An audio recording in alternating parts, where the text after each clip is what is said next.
Hey, Auntie, I see you the first one in the building. How are you? Happy Monday.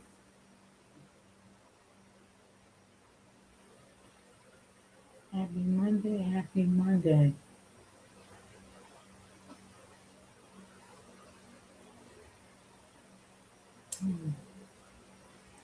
Okay. Let's see. Let's see. I hope everyone had a good weekend. I'll wait for some people to come in.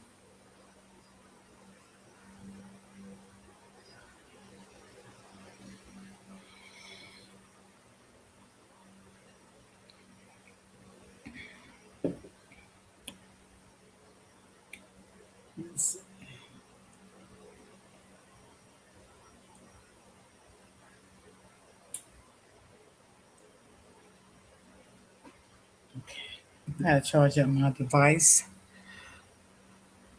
It is dying.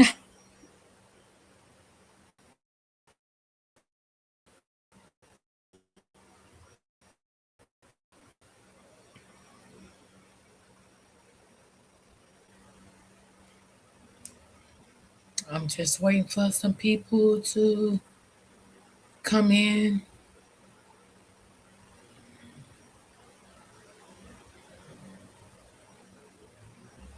Yes, I know the weekend been crazy because of Carmelo. They denied his appeal. I did see that.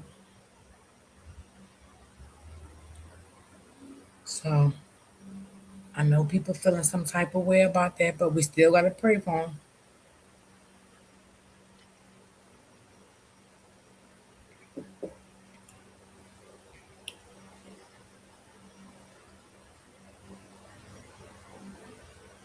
That things will work out in his favor.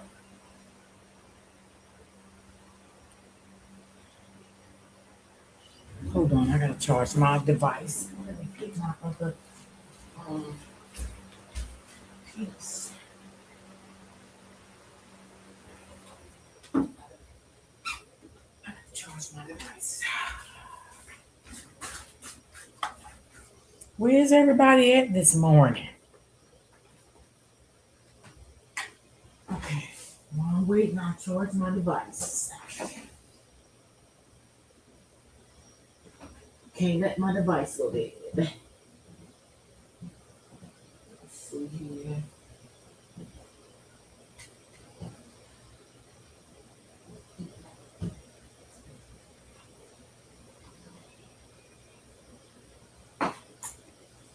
Okay, okay.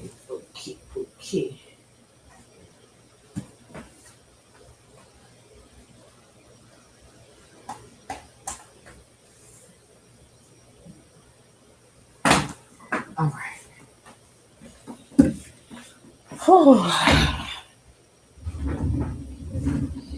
I don't know. I don't know where everybody at today.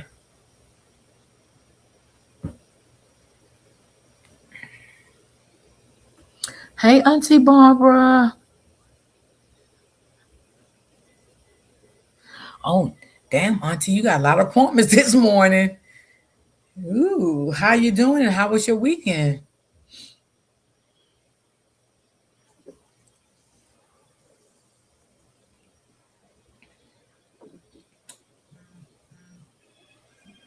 I hope you had a great weekend.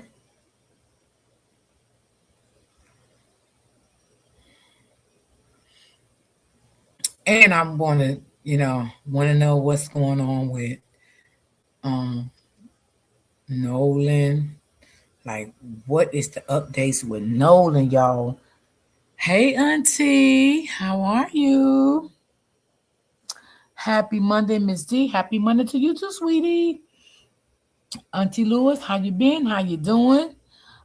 I'm good and had a great weekend. What about you? I had a great weekend. I was excited, Auntie. My granddaughter, she left yesterday. She went on to college. She won't be back until November for Thanksgiving, and then she be back for Christmas. But she's gone. She is gone. Yes. She was excited. I was excited and a little sad, but yeah, she's gone. She went on to college. She left yesterday, so she'll be back for the Thanksgiving holiday. But yep, other than that, yeah. Yeah. Hey Brittany. Oh yeah, I want to miss her. I was crying. I'm definitely gonna miss her. I'm definitely gonna miss her. Definitely is. Yeah. She said she's gonna send me a video when she get everything. Her mom helped her mostly set up everything yesterday, and her roommate was there. She met her roommate and her roommate mom and all of that stuff. So she was excited. She was excited. And her roommate is the only child, like she's the only child. Yeah. I have to go to the doctor and to the VA for my. Okay, Auntie. Got you. Okay. Okay, Auntie. Okay. Auntie Lewis, I thought, girl, when I seen your message this morning, I'm like, oh, okay. Okay, girl. Congratulations to your granddaughter on her new journey. Thank you. Thank you. Thank you. Thank you. Yeah. So, girl, I was hollering.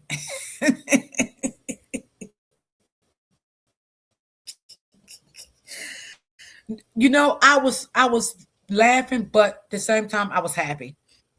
I was happy. I was happy, but yeah. So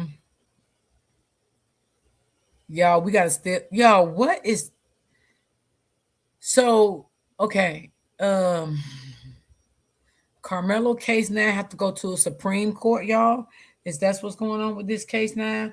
They will have to go to a judge, to a higher court, like they did the Ramika case, and now they're gonna see what they want to do to it and how long does that take.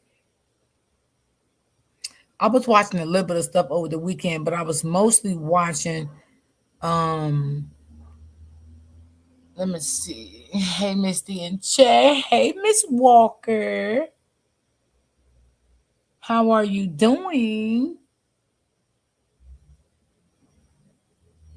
I hope you are doing great. I hope you're having you had a great weekend.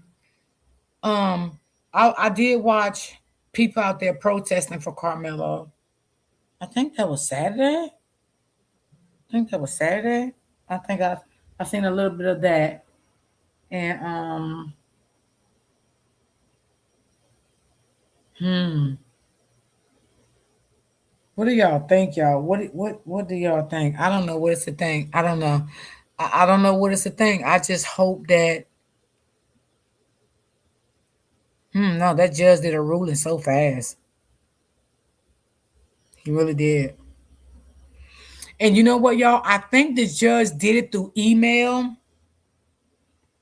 because he didn't want to do it that Friday in the courthouse. Because I think he already had his decision and his mind made up. I think he already had it made up, you know, with a day or two. I do believe that. But I think he didn't want to say it in the courthouse because it could have drew so much confusion, like around the courthouse and all of that stuff. So he waited until Saturday to do it. And they was also saying that Judge Roach was in the courthouse on Zoom. Now a lot of people say he was in the courthouse, but I don't think he was in the courthouse. I think he was on Zoom. Yeah, I don't think he was in that courthouse. I doubt that. I doubt that. But it is what it is. So this lawyer yesterday he spoke out, and I mean he basically said how he felt about it. A lot of things he said I did agree with him, and I need to catch up with Nolan too, see what's going on with that case. Cause I don't understand y'all. Why is that case taking so damn long? Like, what is going on? Why is that case taking so long? Like they haven't said nothing to the family at all. Like that is so weird to me. It was Carmelo. Wait, it was Carmelo's text messages, wasn't it? I can't say what it was. I wasn't in the courthouse. I'm not in the judge's mind, so I don't know why he ruled um not a new trial. I don't know, but I don't think it was just all the text messages. It could have been a lot of things like that lawyer said, and I'm gonna let y'all hear what he said. Hello, Miss D and Chad. Can someone explain to me what Carmelo said about the black people that did I miss? What did he say about the black people? I don't know, sis. I missed that one, Tabitha. I don't know. I kept seeing a lot of black women saying they can't support him because of what he said. Really? I don't know, Tabitha. I'm lost with that.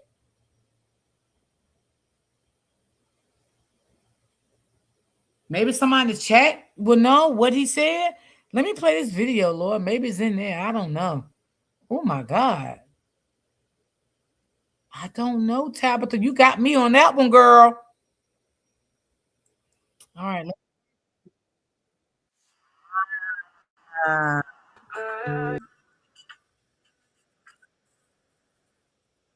Uh, that's some bullshit. Oh, hold on, y'all. Hold on. Hold on, y'all. Okay, hold on 1 second. She said that's some bullshit.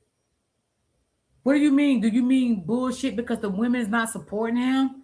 I agree if that's what you're talking about. Happy Monday, everyone. Justice for Karmelo and Nolan. Hey, Auntie. Something about wigs and not dating black girls.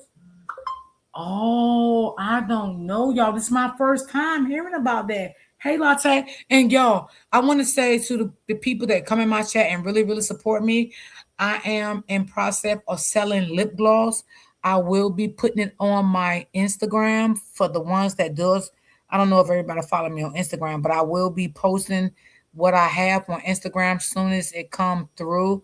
And if anyone like to purchase it, they have to inbox me and let me know the color they want, how many they want, and I will tell you how to send in your payment. So if you not follow me on Instagram, Latte will let you know where you can follow me at on Instagram. And you have to also let me know what is your handle name on YouTube because I don't be bothered with everybody and I don't trust everybody. So you have to let me know your handle name on YouTube or I will not accept your request. So I will be putting everything up on my Instagram. Wait a minute, hold on. Let me see what she said. Wait a minute, give me a second, y'all. Let me get to my. Let me see. Are you getting confused with what the thug said? I don't, Auntie. I don't know. I was off this weekend, so I guess I missed something. They said Carmelo said this. I'm not sure. Ask Tabitha because she was asking me did I hear it, and I told her I didn't hear that because Saturday I wasn't really tuned in a lot, y'all, because of my granddaughter was going to college Saturday, so I could have missed some things Saturday. Now I just saw what someone was saying, and I asked a question. What was said? That's all. Oh, you good? You good? I'm glad you bring that up because I didn't hear it. I don't know. But I see she said it was something about wigs and not dating black girls. Hmm. I mean, I mean, we can talk about it if y'all want to talk about it. And if anybody in the chat heard about it, y'all can also say what y'all heard because like I said, maybe I missed something. I don't know. You know what I mean? So you good, Tabitha? You good? Let me see what Auntie said. He just said that he didn't like girls that wore wigs. Oh, excuse me, that wore wigs. Okay,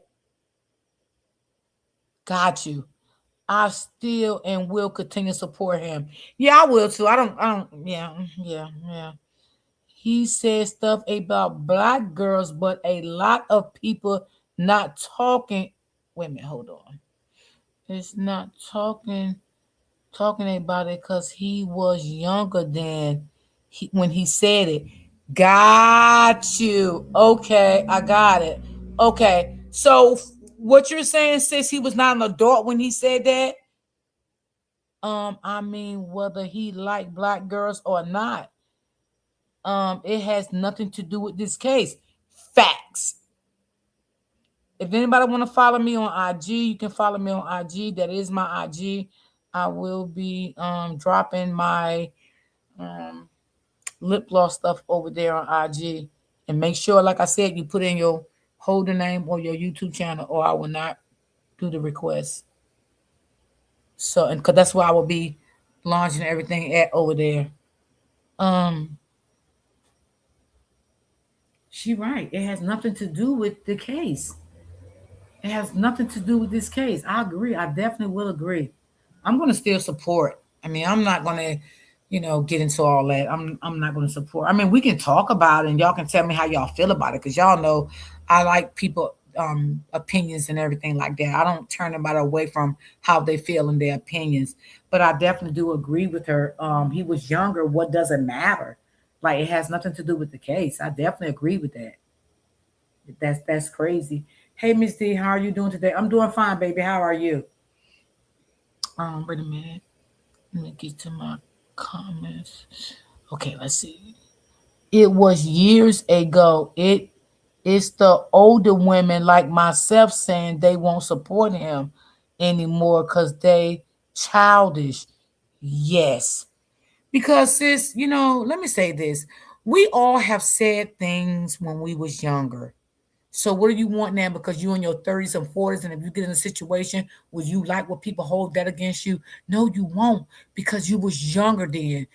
Sometimes we don't think clearly. We don't do things that we supposed to do when we are younger. But as you get older, you understand things better, you do things better, and all of that. So if he was younger when he said that, and y'all, maybe again, that's why his mom moved him from where he was at. Maybe he was hanging around people, picking up bad habits. A lot of kids do that.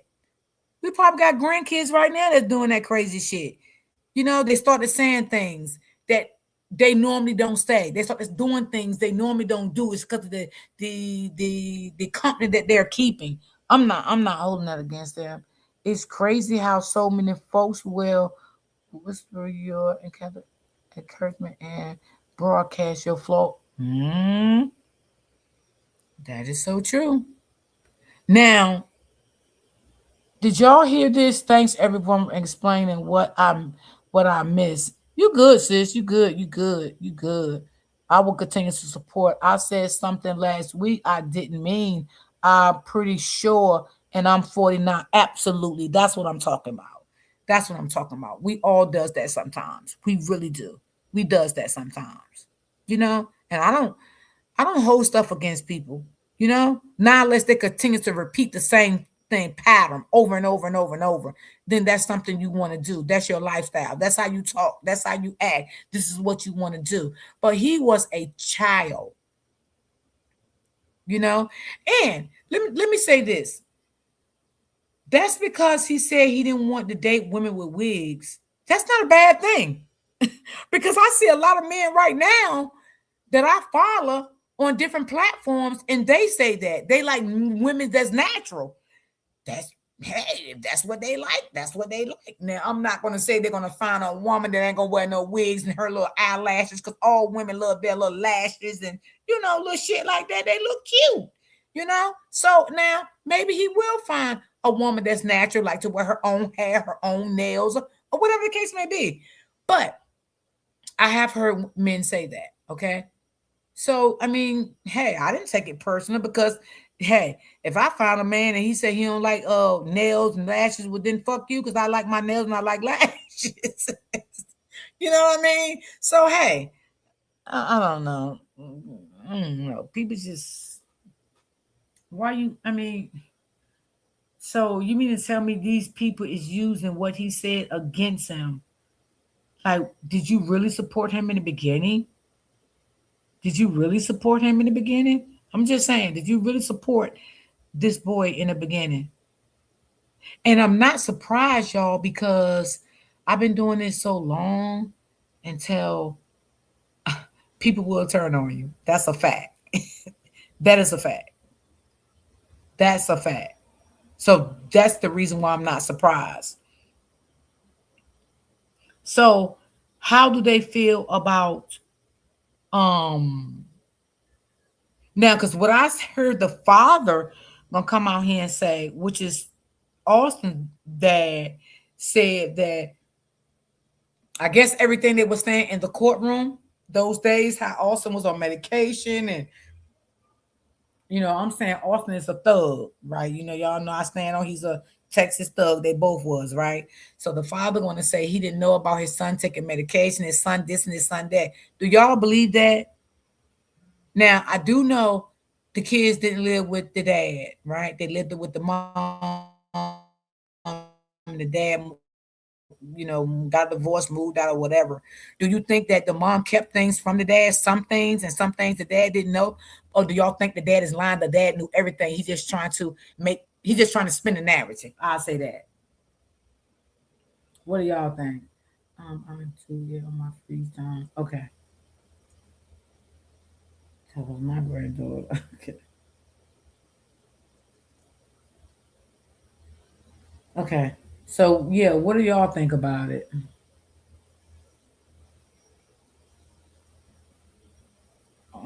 They wanted a person to stop supporting him. They want a reason to stop supporting him. I agree. I said some. I read that one, but it was not no excuse. Right, right. Austin was choking. Yeah, I heard that he was choking his mom. I heard that. Mm-hmm. Mm-hmm. So why people ain't stop supporting him? Because they should have said, I'm not gonna support him anymore. He's out here choking his mom. He's out here beating up on girls. It doesn't matter the color, they're still little girls. You was beating on you and your brother, right? So if people want to stop supporting Karmelo because of what he said when he was younger, then people should stop supporting these bully twins for beating on his mama, daddy, calling his daddy racist, saying he'll smack his daddy, bullying the cheerleaders, cursing the teachers out. Y'all know, all type of shit. Yeah. I think they I think the dad is lying. He wants to keep the I thought about that too, Tamitha. Mm-hmm. Cause he do have that thing going on. Yeah. You gotta keep that money coming. Hmm. Mm-hmm. Wow.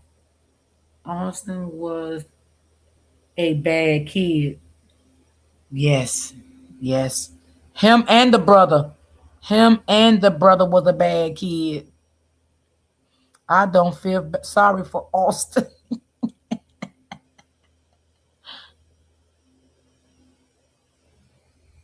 Right. I get what you're saying. I get it. I get it. I get it. I get it. I get it. I get what you're saying. And I respect that. I respect your comment. I definitely respect your comment.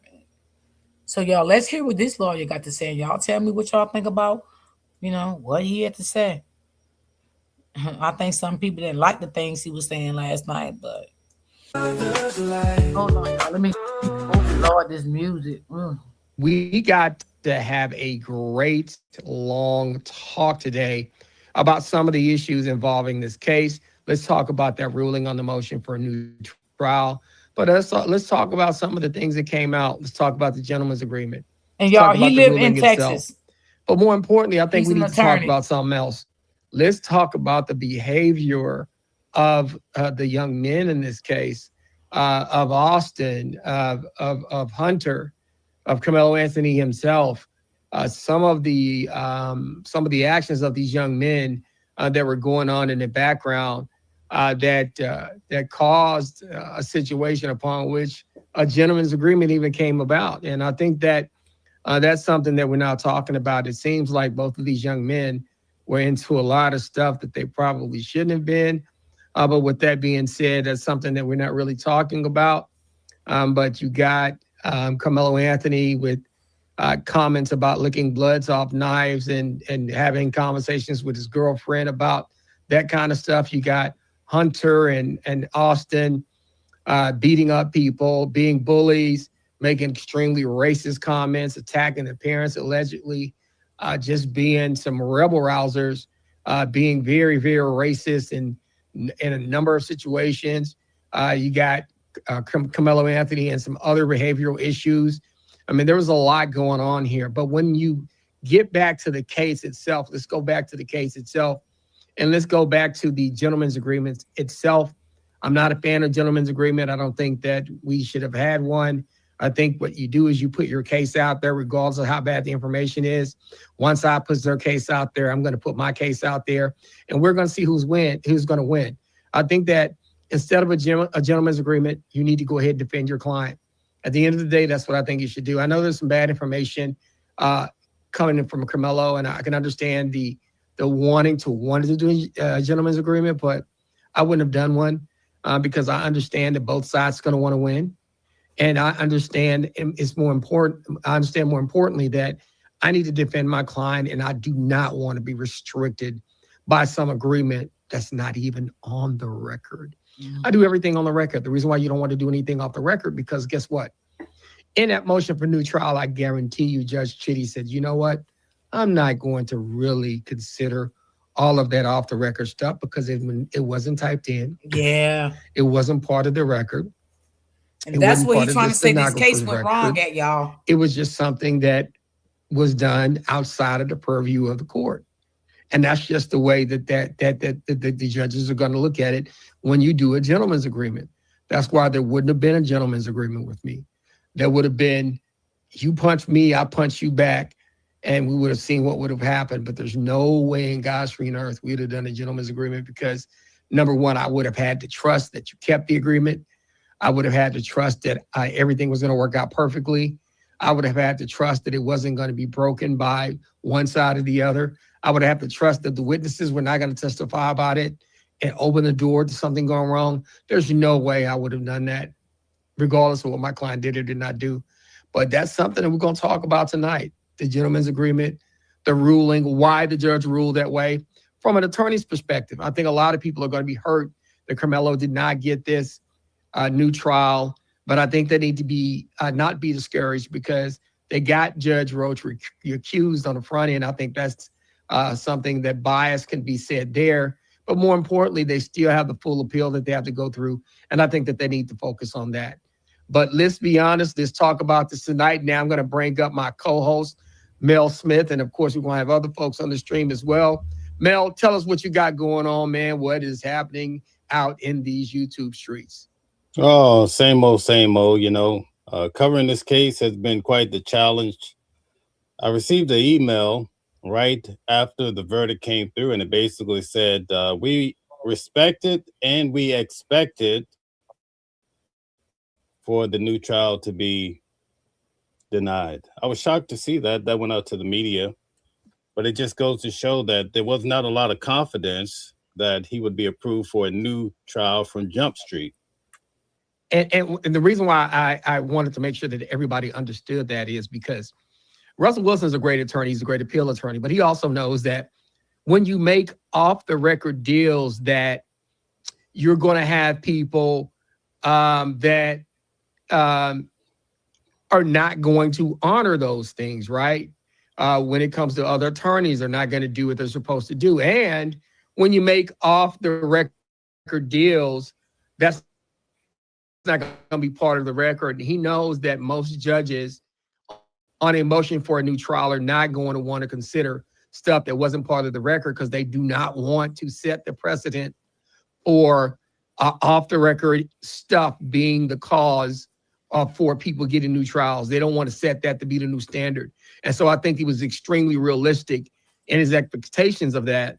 And I think that he knew his best chance of resolved, his best chance of resolve will be trying to get an appeal. Yeah, and that's the thing, and those are the things that kind of happen. As I see some of the comments, we want to remain respectful in our comment section. But see, it's the kind of comments, and we're going to address that. I'm going to go ahead and address this right now. It's those kinds of comments that create situations like this. It's those kind of comments where people like Austin and Hunter would make that I think that if I was a defense attorney, that's why I would have just went ahead and not did a gentleman's agreement. I would have wanted those things to be part of the record. The reason why I would want those things to be part of the record is because you have to show the aggressiveness of what the other side was going to do. You have to show that that aggressive ignorance was going to be part of what the other side was going to approach Karmelo with, right? And so when you have that kind of aggressive ignorance, that aggressive, I'm going to tell you what to do and you're going to do what I want you to do because that's how I feel about a certain group of people. I think that that's something that could have been used to defend him. And that's why you want to make sure that kind of stuff is used. And that comment is just kind of an example of why you don't do a gentleman's agreement. And that's a good, it's unfortunate that the person made the comment tonight on a show, but it's one of those things where when people make those kinds of comments in a defense of somebody like Carmelo Anthony can be golden.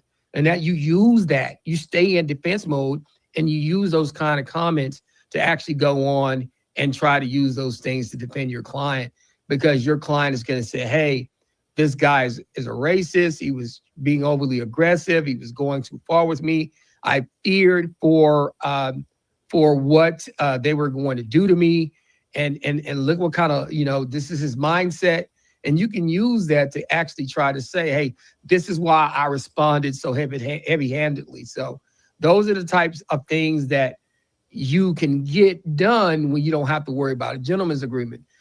That gentleman's agreement is something, and if people don't understand what a gentleman's agreement is, it's an agreement made off the record to not discuss certain things.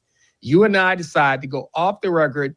We're not going to talk about A, B, and C. We're going to agree that we're not going to talk about A, B, and C, but it's not going to be part of the court's record. And that's why Right. I wouldn't have done a gentleman's Yeah, agreement, I agree because with I him. want to be able to talk about what I want to talk about. I want to be able to put it out there, and I want you to put your case out there, and I put my case out there, and then let's see what's going to happen. Calvin, based on a legal standpoint, Jeff Metcalf said he sat in court and he heard things about his children that he had not heard before. So based on how court cases work from your standpoint as a criminal defense, And see, y'all, that's why I asked y'all, did y'all believe that? Do y'all believe that the things that the prosecutor was saying about the kids, do y'all believe the father did not know that? attorney, do you think both parents heard about these items from both sides at the same I time just can't believe he didn't for the know. first time? I would gather that they knew that their children had some issues. I always tell people these parents know a lot more about their kids than they want to let on. I'm Yes. pretty sure Mr. Metcalf knew that his kids had these tendencies. Especially, there's been some comments made by him that he's made that kind of say that he probably knew that his kids had some of these tendencies to act and feel a certain way about certain people. And when it comes to Carmelo, I think the mom them probably knew he had some issues in the past, but they had to know that including Carmelo's parents and Jeff Metcalf's parents, they knew none of these kids were not choir boys 100%. I think each set of parents knew that their kid had some issues. So let's unpack Carmelo. It was painted in court basically that the parents perhaps And y'all, I told y'all, now y'all can tell me how y'all feel, but I told y'all that because I think I asked y'all this Friday. I can't remember. What did y'all think that the mom and the dad on Carmelo's side and the mom and the dad on Austin, the thug's side, right? They didn't know of each other's child past because they didn't share that with each other. But they only knew what was going on within their children's lives, but it wasn't shared with each parent, right? So that's why um the Metcalf's father is feeling some type of way because he's trying to say he didn't know all these things was going on with your child. So if you didn't know all these things going on with your child, was you in your twins' life like you say you was in their life? Because see, Carmelo mother and father never came out and denied and said they didn't know these things, right? But the father of the twins came out and said that he didn't know the things about their twins. So you telling me if you was in your kid's life, you didn't know anything about your kids, being racist and saying these things to kids, bullying kids, beating kids. You didn't know none of these things. So how would you say you was in your kid's life if you didn't know these? Excuse me, if you didn't know these things? That's kind of weird to me. even moved him from Louisiana to Dallas because there were some issues there. He had a fascination with knives and things of that sort. And that kind of set the stage. It looked like Bill Worski was really pushing this licking the blood off a knife deal really hard. Of course, you're going to push that if you're the prosecution and the case involves a knife where you stab another individual. But once again, like I told y'all, I said it was something in those phones. I said it was something in that social media wise or phone. Now I never said it was in the phones because I never knew it would get this far. But I always said from day one something with this case did not sit right to me. But I couldn't put my hands on it. But now the trial opened back up. Now I see where everything went and why everything happened so fast. Why they had the court procedure on a Saturday. Why they wasn't letting nobody in the courtroom, but limited people. Why they wasn't letting no media in to record anything in there. Now I see why. But I knew something wasn't right because I said it in the beginning. I said something do not set right with this case. And I said it from the beginning. Wise. I knew it was something there because these young people, they're exposed to a lot of video games. They're exposed to a lot of stuff in the world. They're exposed to these streets. And a lot of these parents nowadays are letting the internet and popular culture and everything else raise their kids. And there's a lot of stuff that these kids are into that a lot of these parents just don't know about. And I think it's going to cause a lot of problems. And when you look at this young man, I kind of felt like the fact that they had to make a gentleman's agreement tells you that there were a lot of issues there. And the fact that the state wanted to make one too told you there was a lot of issues on their side. So I think that you got to look at those kinds of things and really question what was going on here. Excuse my language, but it seemed like the Metcalf boys were handing out ass whoopings every day based on what Yes. they were saying in court to white, black, and the girls. And they were pretty aggressive, and you can kind of tell that they were really, really, really aggressive in terms of wanting to fight people. They seemed like they were going to be the type, I'm going to show you, you're going to do what I want you to do. And it's one of those things where, hey, they're football players, they're going to be aggressive. And that's what happens a lot when you got a lot of these football athletes, man. They with it. They're aggressive. There's some head busters, as they say. So they're gonna want to go out there and they want to be like, they're gonna want to be overly aggressive. They're gonna want to, gonna want to tell people what to do, and that's just how it is. And I remember, like I told y'all, I felt something was wrong with this case, man. I told you I that, man. I told said, you I listen, did too. something Yeah. is in these phones and something with the behavior of these sets of folks is wrong. And I think on the state side, when Dominique Alexander came in and tried to to make it about race, of course, and made it about race. And then when they looked in these kids' phone and saw, wait a minute, these kids are potentially, they are some racists with all this stuff in here. They are some racists with looking at all the stuff that was in the phones and spray painting and calling people the N word all the time. And I think that that's what led the state into wanting to do a gentleman's agreement, despite the fact that they looked inside the phone and realized that Carmelo had all of these messages about the knives and all this other stuff. I think that they realized that and said, wait a minute. And I think that they didn't want, I think the family of Austin them and Hunter them to really put it like this. The young man died, right? They didn't want a trial upon which every lick of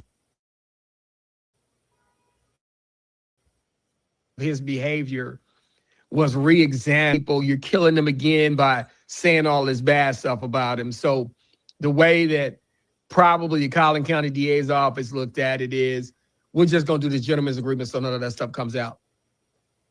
Mm.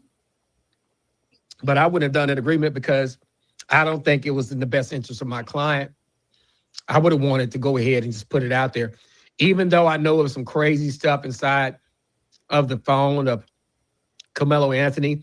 We just would have had to put it out there because I would have rathered putting my cold case out there the way I wanted to put out there instead of having to tiptoe around everything, especially with this young man's life at stake. I just wouldn't have wanted to do that. Let me ask you a question from a legal standpoint. A lot of us are complaining about this from the defense, but quite frankly, after considering all the information that came out from the negative things, do you think the gentleman's deal actually helped him keep from getting life? I don't know. I don't know. I think that when you look at the gentleman's deal itself, I think it would have put him in a bad light, yes. But it also would have put the other two young men in a bad light as well. It would have put the person Yeah. he killed in a bad light as Mm-hmm. well. And I think some of that would have balanced out. And I just think that in that particular situation, I just would have put my best foot forward. I think that in that particular situation, you just would have had a better chance to humanize yourself. You would have had a chance to reflect. Carmelo would have had a chance to speak for himself. I just think that I think that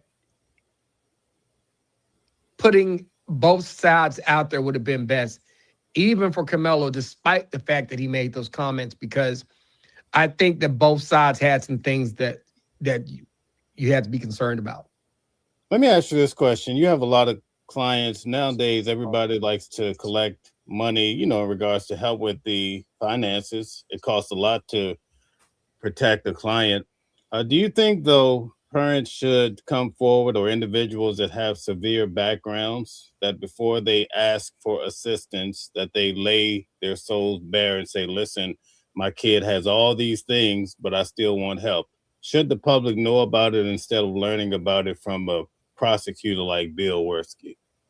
I think the public should know about it, but I also think that the public should pay attention instead of it just jumping out there with everybody. And I'm going to have this conversation with everybody tonight. Sometimes everybody always want to ride. And I'm going to say that they want everybody to just jump on and ride, because the next case that jumps on, they want everybody to jump on it. But see, everybody was so concerned about Carmelo's mother's money when she was raising money to try to get another attorney before the Dream Team came upon. Y'all remember that? And people was reporting her the page and all of that, getting it taken down. Now, when the twins dad did that and the mom did her GoFundMe, no one got their page down. Okay, so wonder how they feel now that everything done came out about those twins. How do they feel? How do they feel about the races? How do they feel? Because that's a big issue. That's a big issue right there. Okay, how do they feel? I want to hear how they feel about that. Oh, they probably ain't gonna feel no type of way, but they're gonna feel some type of way about Carmelo saying he didn't want to date women with wigs. Like, make it make sense. I'd rather still support Carmelo saying that than support motherfuckers that's racist. Shit.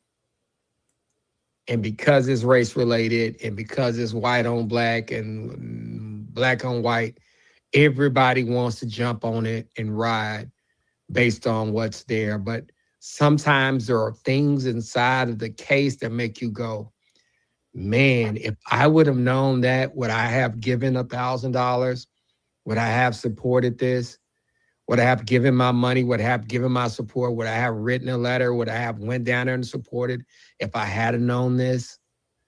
And so those are the things that you think about, right? Those are the things that you think about. And so I always tell people, you got to start thinking about that. And then now, when you find out this information, now there are some people that say, "Hey, it wouldn't make a difference to me. I'm still going to help Carmelo. I'm still going to support Carmelo. I'm still going to go do what I'm going to do."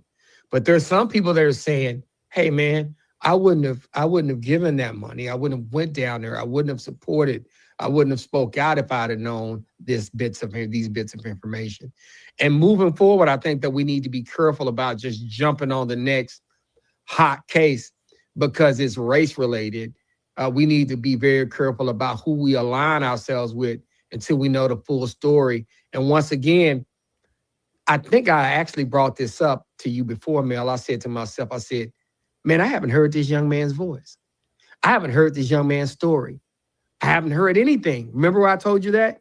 Yeah. And I said, I feel some type of way about that because why I don't want to just blindly ride for somebody and I don't even know how you sound. I don't even know what your story is.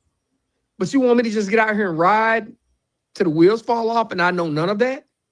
I don't want to do that sometimes unless I know enough about what actually happened. At least I hear your voice. Now, Auntie, I did hear that. I heard that. And they said that was when before he even moved into Texas. Yes, I did hear that. So I don't understand how they're gonna use that against him, because I definitely heard that on somebody live. I forgot who live it was over the weekend, but someone did state that. And that's why I was asking y'all Friday. I think it was Friday, y'all. I can't remember. I was asking y'all, do y'all think when we didn't know then, when the trial first started, and being in what we know now, do y'all think, y'all let me know in the chat, do y'all think that they did use a lot of them text messages or all of them text messages against Carmelo to give him these 35 years? And I'm gonna speak for me. My opinion, I believe so. I believe they when they went and did a dump on that phone and seeing all of that, they used all of that against him. Yeah. And I don't I can't say I know the mother don't know because the mother probably do know because they had to share things with the both parents, right? I don't know, y'all. I think me as a parent, I just would have said no, let everything come out. It is what it is. I mean, people is even saying that these text messages was for before he did what he did, like a week before or a month. But that's not what I heard. I heard those text messages was from 2023 and 2024. Yeah, like the lawyer said, they could have looked at that, you know, to make him look bad in court, but per se using that against him because that was years before. Now they said the girlfriend testified. I don't know. I was not in the courtroom, so I don't know if the girlfriend testified or not. They said the girlfriend went to the teacher or either the principal and said that Carmelo was stalking her days before the trials, days before the incident started and stuff like that. And she um showed them some text messages. So I don't know if that's true or not, y'all. I don't know. Grand Rising. Hey Kimberly. So The jury never seen the text messages because of the right, the agreement. Right, right. But I was saying, like, being that the prosecutor knew, the lawyer knew, the judge knew. Now we already see that this prosecutor, he got a lot of shit with him, okay? We already see, right? He's very controlling. He want to be in charge of the courtroom. He want to overpower the judge of his thoughts and feelings and all of that stuff. We seen that uh um new motion right here. We seen that. He want to be the front of the center in that courtroom. Yeah. We seen that. I know y'all seen it. I don't think those text messages there was from a game. That's what people were saying, Kimberly. Yes. Mm-hmm. The girlfriend said she never talked to anyone. Really? Wow. That's crazy. And you know what? It could be true. It could be true that she never talked to no one. Hmm. But I don't understand if that girlfriend, y'all, never talked to nobody, how they gonna get up in that courtroom and just blatantly lie on that girl, and she's sitting right in the courtroom and she never talked to anyone in the courtroom or the teachers. Now, my thing is, if they saying that she told a principal or a teacher what Karmelo said a days or a week before the incident happened, I feel they would have used that against Karmelo. That part, you know why? Because that was early. You know what I'm saying? That was like right now what happened before a couple of days before the incident. That would have been a good part of evidence to use. And I feel that they would have used that teacher or that principal, whoever it was she's supposed to have showed anything to, they would have used them as a witness, because that could have really made Karmelo look bad. That's why I say I don't believe that. Because why didn't they use the teacher? Why didn't they use the principal? Whoever she showed the text message to a week before. I agree. I don't believe it. The girlfriend said that wasn't true. I heard that too, Auntie. Mm-mm-mm-mm-mm. Yeah, Kimberly. That, y'all, that is so crazy. Like, I don't know. I feel like, y'all, this is just my opinion, right? I feel like it should have been a new prosecutor. The same way they got rid of the judge, I feel like they should have got rid of the prosecutor. So this prosecutor wouldn't have been biased or whatever the situation may have been. I just feel like with this prosecutor still being there, things then still panned out right. But this is just my opinion. I feel like it should have been a new judge and a new prosecutor over the whole case. That's just me, and I may be wrong, you know, but I just feel like it should have been a new prosecutor too. To know your story. But when I don't get to know any of that, even at the end of this case, I didn't know any of that. The only reason why I found out any of that is because of the revealing of the gentleman's agreement. That's how we had to find out. And that's the thing. So after the first day when Judge Roach was recused, an individual came on the channel at lunch and she said that she was in the overflow room and she could see that Judge Roach was actually attending on Zoom Told the y'all. actual proceeding. So when a judge is recused, does that mean they can't even be present, or it just means that he no longer can preside over the case? He no longer can preside over the case. He can sit there and listen to the proceeding because he's going to want to know why they're going to say, hey, he's not able to be there.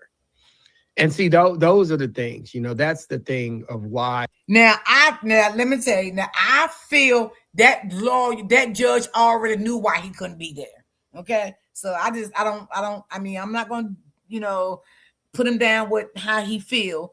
as an attorney, but I feel Judge Roach already knew why that he could not be there. I believe they let him be in on the Zoom because he was still a part of the process, but he just wasn't on the bench speaking as the judge. That's what I believe.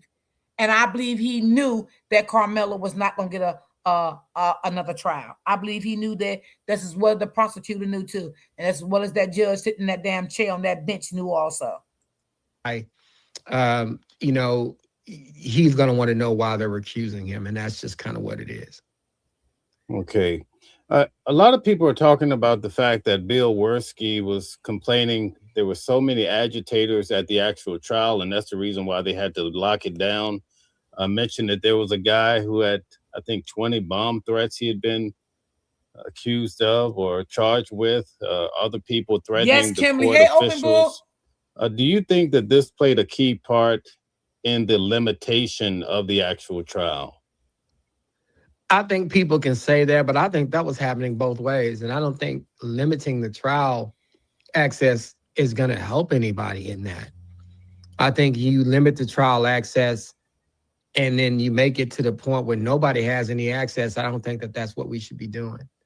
I mean, I think we got to figure that out nowadays. And I think that closing the entire courthouse up and all that, I don't think that should have been the route we took. These are the world's deepest pocket sheets. Hold on. These can fit mattresses up to 24 inches tall. That is 2 feet of a pocket. Now, in this particular case, can you tell us the angle that Russell Wilson Exactly, and his team, open the book. Dream Team, Exactly. they went stating basically that Carmelo's rights were violated versus going after maybe he was jumped or something like that? They were going to go after saying his rights are violated because I think that's the route you should go. You should go no public trial because, number one, the limiting of court access for media, non-legacy media, and just the general public itself. The courthouse is closed, but there are 15 available courtrooms, 3 or 4 or 5 auxiliary courtrooms, but you can't find any space for any overflow rooms. In addition to that, the way the court documents were being handled, they were being held until at the end of the case, and then they got filed with the clerks instead of being filed daily with the clerks. The limiting of access, if you left and you couldn't come back, and it was limited who was getting in and who was getting out, and then it just seemed like that there was a limitation of the public having access to this particular case. I think that's a great argument. The other argument that, of course, that they can make is, of course, you're going to make the gentleman's agreement argument. But with that being said, I don't know how much help that's going to do for him because all of that stuff is off the record.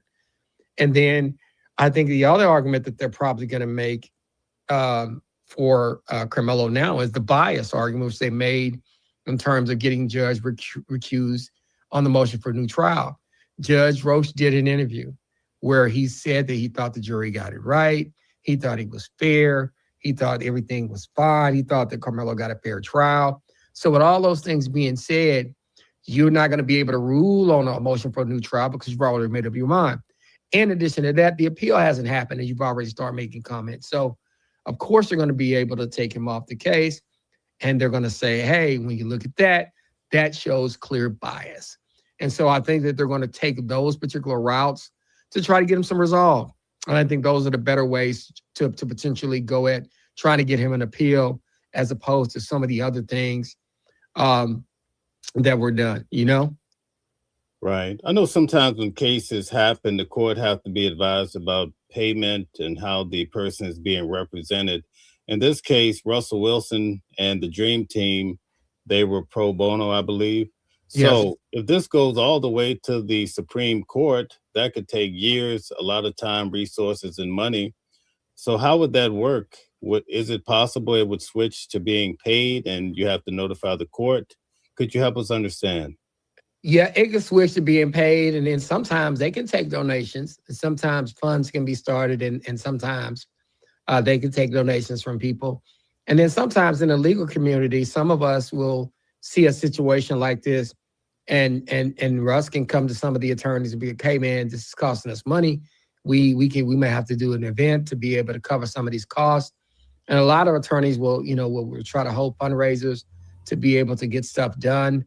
And sometimes that can be the situation. And then sometimes they can set up a fund that they can pull money out of to be able to handle it. And so they can do a pro bono, or sometimes when you're appealing stuff, if the client is indigent and doesn't have any money, sometimes you can ask the county to pay for it, or the state to pay for it, because he doesn't have any money left over. Sometimes that can be the case, but I would imagine in a situation, organizations that will be able to assist them in paying for some of the stuff they need to get paid for. Okay, Gary is really pushing hard back on you. Can you address the issue? How were his rights violated? What about the kids being freaking murdered? What about his rights? I definitely understand how somebody feels, but at the same time, you cannot close down a courtroom and not let people inside the courtroom. The trials must be public. That's what the Constitution, that's what we do here in America.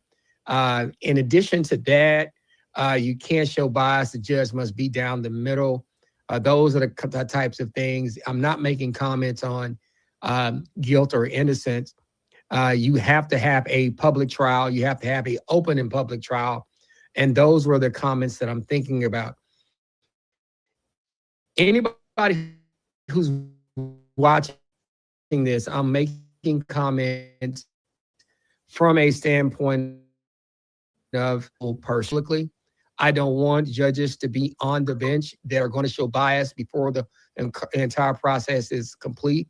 I don't want any gentlemen's agreements made so that one side cannot present evidence that they need to present. Facts. I want a fair, like open, and evidence-filled trial. That's what I want for anybody, whether that be somebody who did it or somebody who didn't do it. I'm not arguing guilt, innocence here. I'm arguing process. So if you're in your feelings about how you feel about they got it right and he should get life and somebody got murdered and so on and so forth, my issue isn't whether somebody got A or B. It's more about process for me. I want to make sure that the proper process is followed, and that anybody who gets charged with something goes to a fair and equitable process. And closing down courtrooms, limiting access to courtrooms, limiting access to documents, limiting access of what can be said, how people can testify, what can be covered, and breaking gentlemen's agreements after you've already got the benefit of a gentleman's agreement and waiting to break it until when the defense wants to testify. That's not fair. I mean, at the end of the day, that's how he didn't get a fair trial. So right. If you're asking me how he didn't get a fair trial, those are the things that I can point to. So in terms of the outcome, would he still have the same outcome if he had a fair trial when it comes to those things? He's very well could still end up having the same outcome. But with that being said, I'm still talking to you about process. Let's do that. Let's talk about the process. Let's get the process right. So there's a process that has to be done that we want to make sure it gets done properly. A lot of people are saying, based on some of these things that came out involving his history and knives and all of that, they're saying that he should have received life, and that if it had came out in the actual trial, they think. Now, these people need to be ashamed of themselves.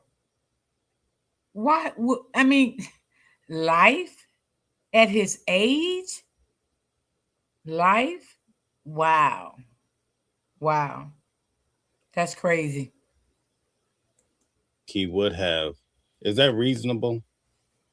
We don't know what a jury would have done if that would have came out. But at the end of the day, I'm of the opinion that if it was there, it's there. Talk about it. If he said that and y'all can prove it, talk about it. If Austin choked his mama, talk about it.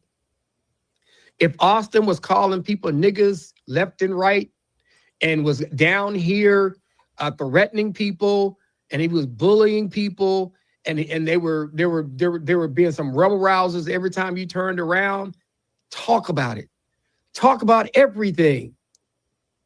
Just go ahead and talk about all of it, because that's what the Constitution will allow in a situation like this. When the situation is there, if there's a way for them to get that information into the court, then go ahead and talk about it. Let's not do a gentleman's agreement where one side says, okay, let's do a gentleman's agreement. We're not going to talk about A, B, C, and D, and E. Okay. And then when one side finishes, and when it's time for my side to go, and we didn't talk about A, B, C, D, and E, and then I say, okay, well, I'm going to have my guy testify. Oh, gentleman's agreement out the window. Y'all open the door. What? Y'all breaking the agreement after y'all got the benefit of it? That's what I'm talking about, not being fair. Yep. After you get the benefit of an agreement, then you go back on it. That's the part that wasn't fair. That's right. So absolutely. Would the outcome be different? We don't know. Could he have gotten less time? Could he have gotten more time? We don't know. I still would have preferred the process itself.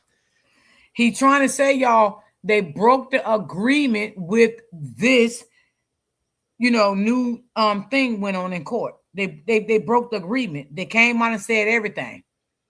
That's why he said, as an attorney, he wouldn't have never did that, ever did that, because he still broke the agreement.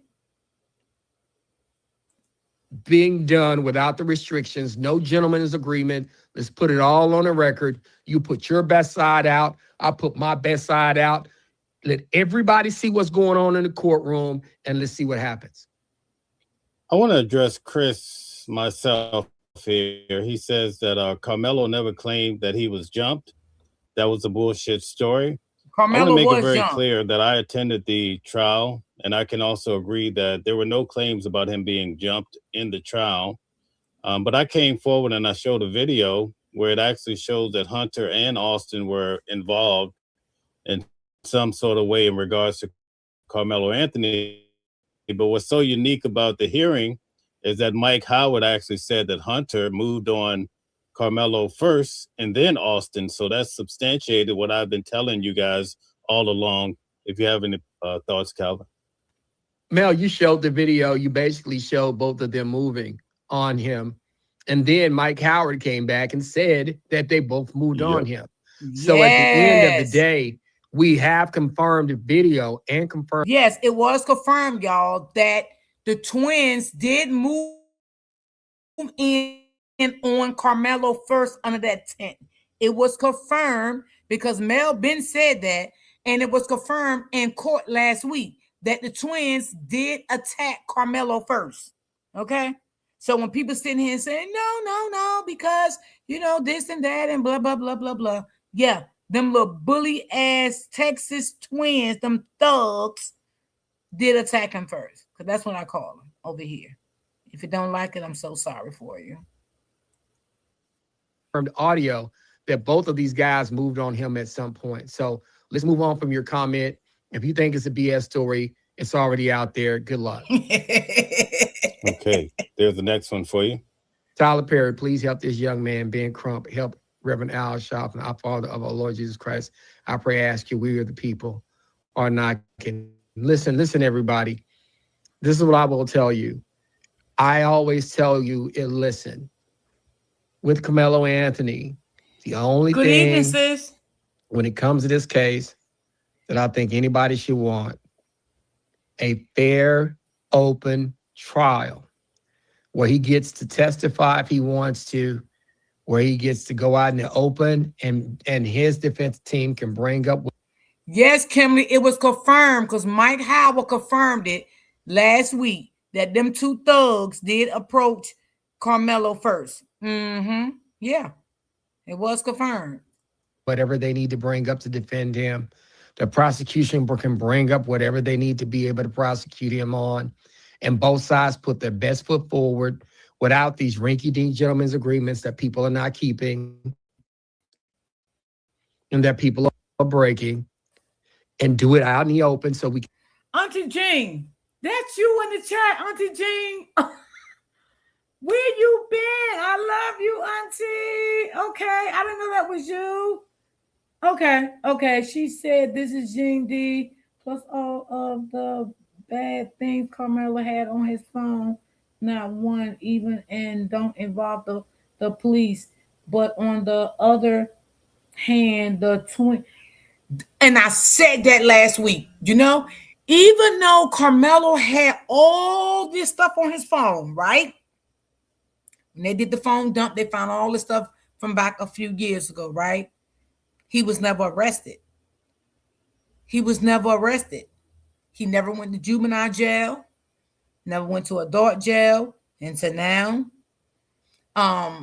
He never had no bad things going on in school. I didn't hear him speak of anything bad about him in school, with neighbors, going around threatening kids in school. We didn't hear that about Carmelo. We didn't hear that about him. Okay? But we heard these things about the thugs. Called the teacher bitch, knocked his mama all between the wash machine and dryer and shit, and she got nerve to be over there on fucking TikTok, taking up for her sons. Girl, your son's gonna beat the hell out you and probably, well, he ain't gonna beat your ass now because he gone. So it lets you beat your ass from the grave. Ooh, Lord Jesus, God forgive me. But baby, they make me so mad sometimes, y'all.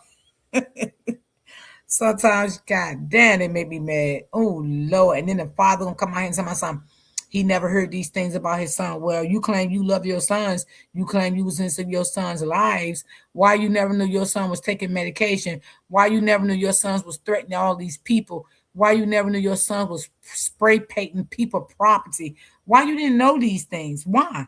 So if you was in your kid's life and you say you don't know these things, that's kind of obvious to me, because that's kind of like really telling me you was really not in your kid's life, or you just lying because you feel bad now because it's out here and you can't face the fact that the prosecutor put your thug twins business out here and everybody looking at them. Well, some people looking at them little mother suckers different. Can understand what the hell happened here, so that people can get so people can get a fair trial, so we're not scratching our heads and wondering what actually happened. And let's do it right. Let's do it constitutionally right. Let's do it on the record, so we don't have to have hearings where people are testifying of what's in the gentleman's agreement, because the gentleman's agreement was never on the record. Why we got to go through all? How you know he sent the message the day of the incident? Because you lying. That's not what was said. He did not send no message to that girlfriend the day of the incident. And I know you a troll because you always fucking coming in my chat. Okay? Now, don't make me mad because I time you out again for another 24 hours. Because how do you know that? How do you know that he sent these text messages the day before?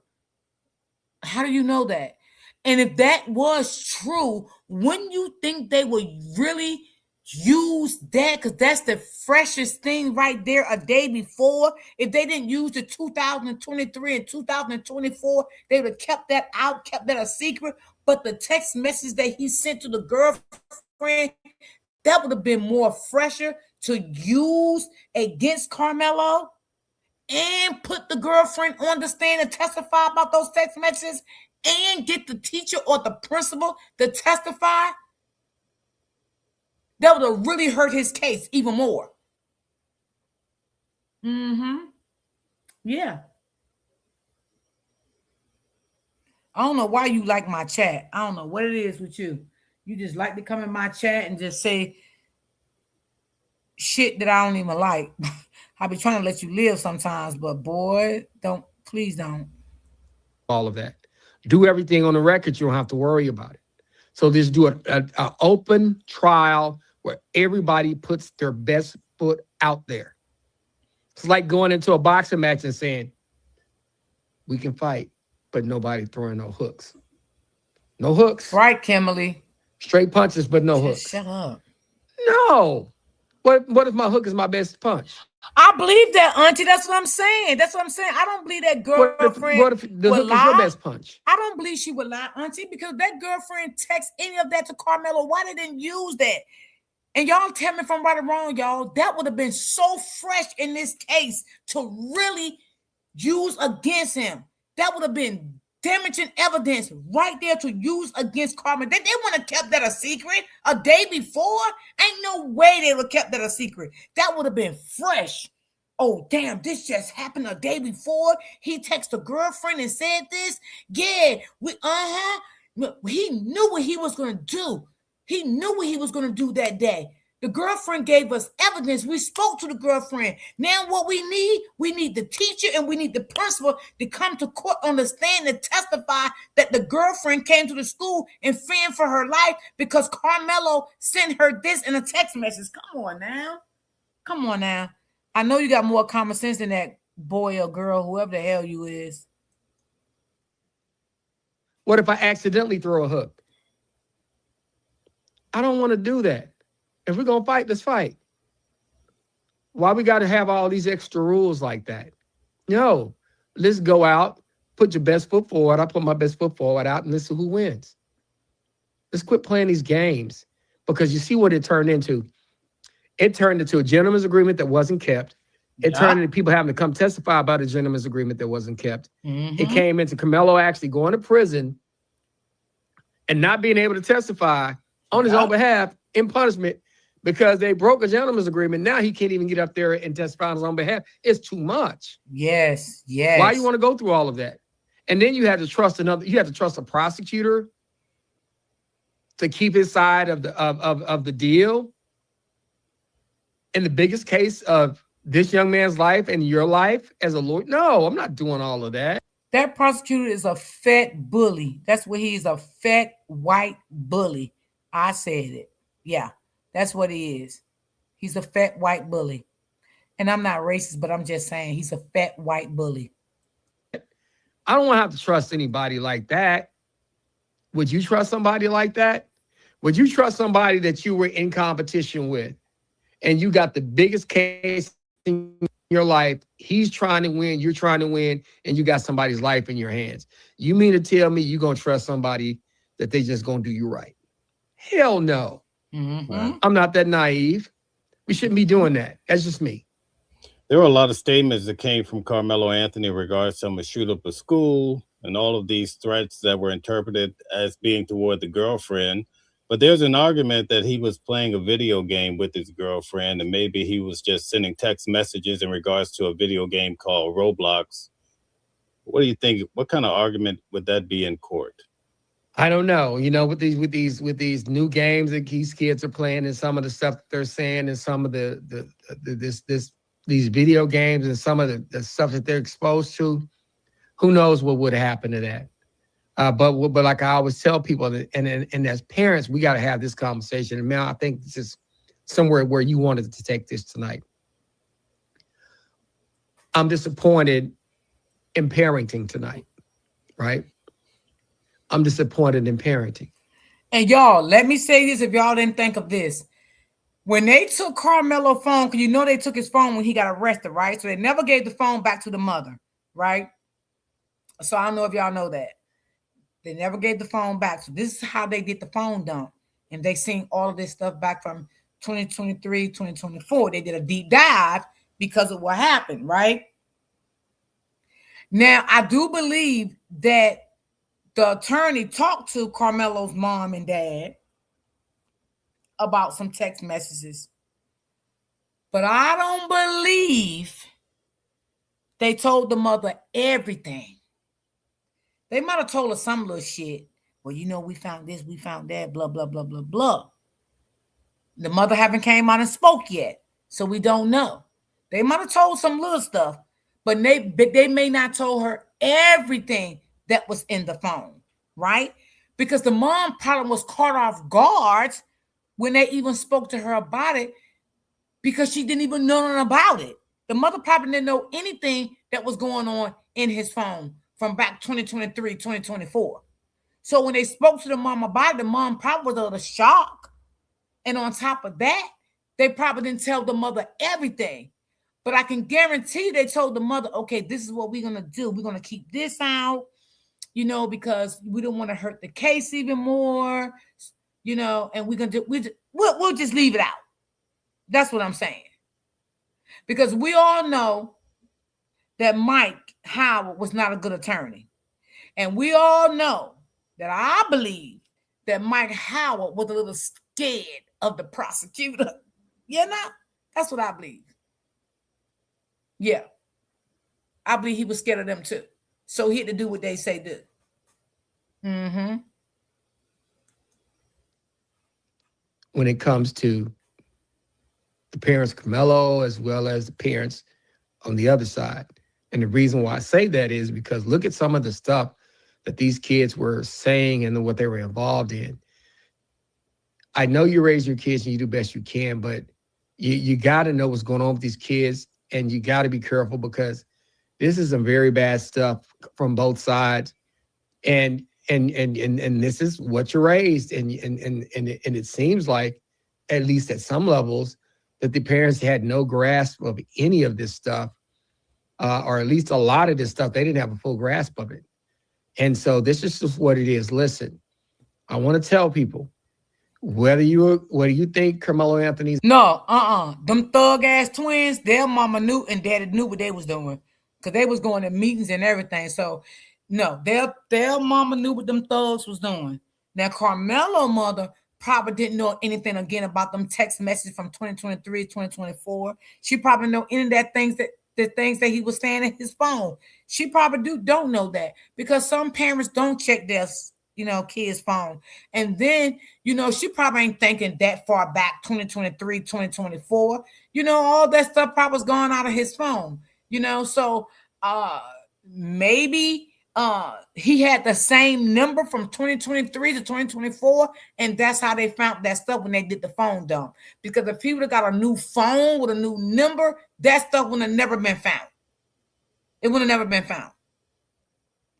And she probably didn't know anything about this stuff that was being said in his phone. I'm not going to hold that against her because you got teenage kids out here. You don't know what the fuck they're texting to the next person and what the person is texting to them. We don't know that. So that part, I'm not going to hold that against her. But them twins, them thug twins, now their mom and daddy knew what they was doing. Their mom and daddy knew they was racist because the daddy goddamn racist. So how the goddamn daddy didn't know they was racist? He racist his damn self. Shit. a murderer or not, or whether you think that he's innocent or not, whether you think he's a quab or a murderer. My argument tonight is put the evidence out there. He gets a defense. His defense team goes out and fights for him without restriction. The prosecutors go out and prosecute him without restriction. You put the best information you got out there, both sides, and let's see what happens. All of this making these side deals, playing these away games, I don't believe in that. And then constitutionally, closing the courtroom, not allowing media in, only allowing legacy media in, filing documents privately, and then probably filing documents in chambers and then taking them down to the courtroom later. No, let's not do all of that. Let's do this openly. Let's do it up front. Let's do it out front. Let's do it the way that everybody's been doing it for a while. Let's do it at the clerk's office. Let's just go ahead and do stuff right from the jump. And that's just my opinion. Yes. All of this other stuff just doesn't make any sense. Was it fair to bring out all of this stuff at the hearing? Because a lot of people today are saying Carmelo Anthony hated black people. And see, this is the thing, and this is why I always try to tell people, I think this stuff. And you know what? That is so. God, please work on me today. Oh my God. Let me just rephrase from what I was gonna say, y'all. That right there just really fucking touched me because I feel deep in my heart Carmelo did not mean that. Okay? But it's sad how the courts took it as that. I don't feel that Carmelo is racist of none of that. I don't feel that. That's just me being an empath of who I am. I don't feel that coming from him at all. Did he say it? He could have. Kids say things. That don't mean they mean it. If a child 15 and 16 say things, that don't mean they mean it. Sometimes kids, teenage kids, they say things out of anger.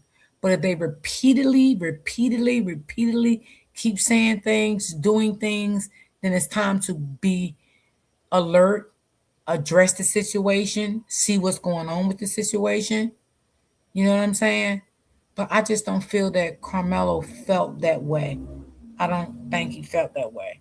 Do I believe the twins felt that way about black people? Yeah.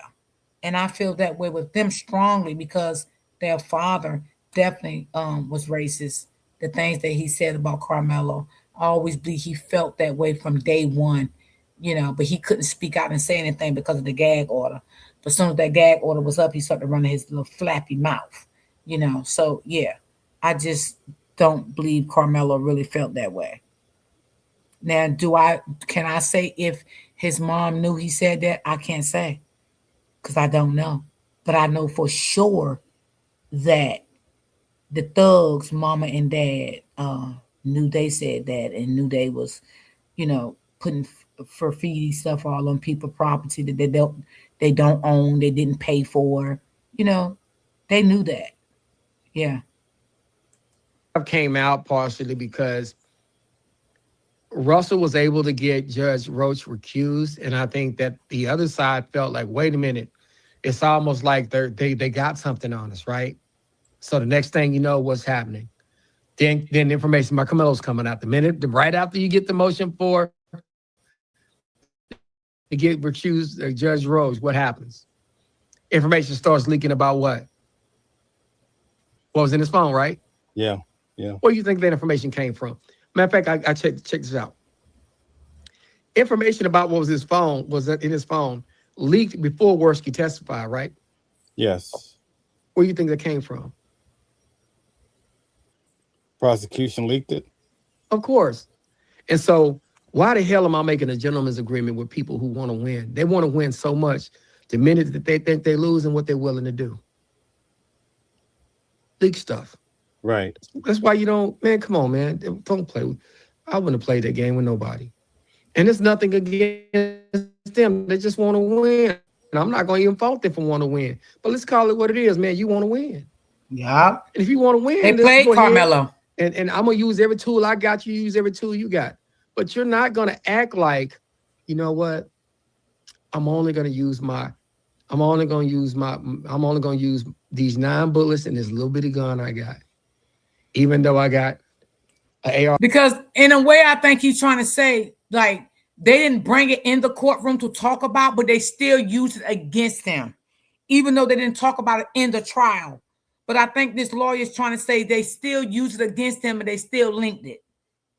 And I feel, because I said it last week, that I feel like they used that still against him also. All those text messages they claim they seen or whatever, I feel like they use it against him. That's what I feel. AR-15 over here. I ain't gonna shoot my AR-15. I'm just gonna use this gun. I'm gonna use my little 22, and you can use your little 22. BS. The minute you run out of bullets, you're going to pull the AR-15 on me because you want to win. Right. And at the end of the day, a case like this, well, all of America's looking at you. You want to win. So cut the crap. You want to win. Everybody wants to win. If you're a defense attorney, you want to defend your client. And if I work for the Collin County DA's office and I got the whole Collin County watching me, I got my boys at the golf club, I got my boys at the country club, I got my boys at the Rotary Club watching me, I got the folks at the barbecue that's going to be looking at me watching me. Man, I want to win. I want to go back with my head held high. I want to win and get that boy sent to prison so in my community that they hold me in high regard. So quit playing like we're going to do something else. No gentleman's agreement. Let's go to war. Remember when we were covering Sean Diddy Combs and they started to take on water, they were struggling. All of a sudden, the audio leaked where Cassie was cussing out her best friend saying, we're going to kill you and we're going to bury you. And then we go to court and the judge is like, well, who leaked this audio?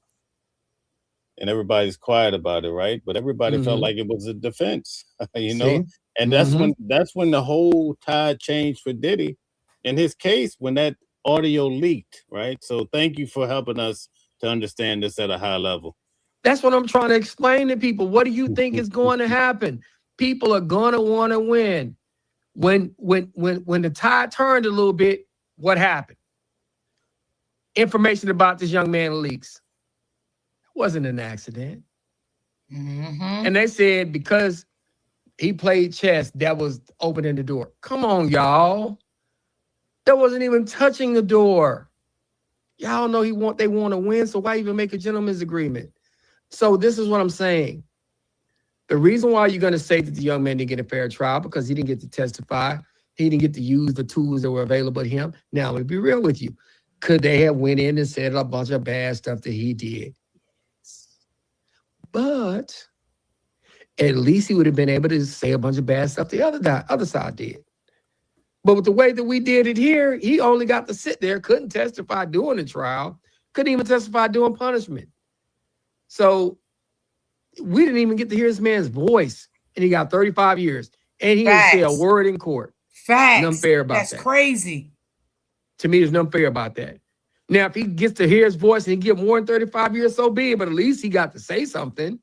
So I literally sat there a whole week and a half. I sat there. They didn't even hear my voice, and I got 35 years. That's crazy. No, that's That's not a crazy. fair trial. That's all I'm saying. Now, some people may say, well, he could go in and get more than 35, or he could go in and get less than 35.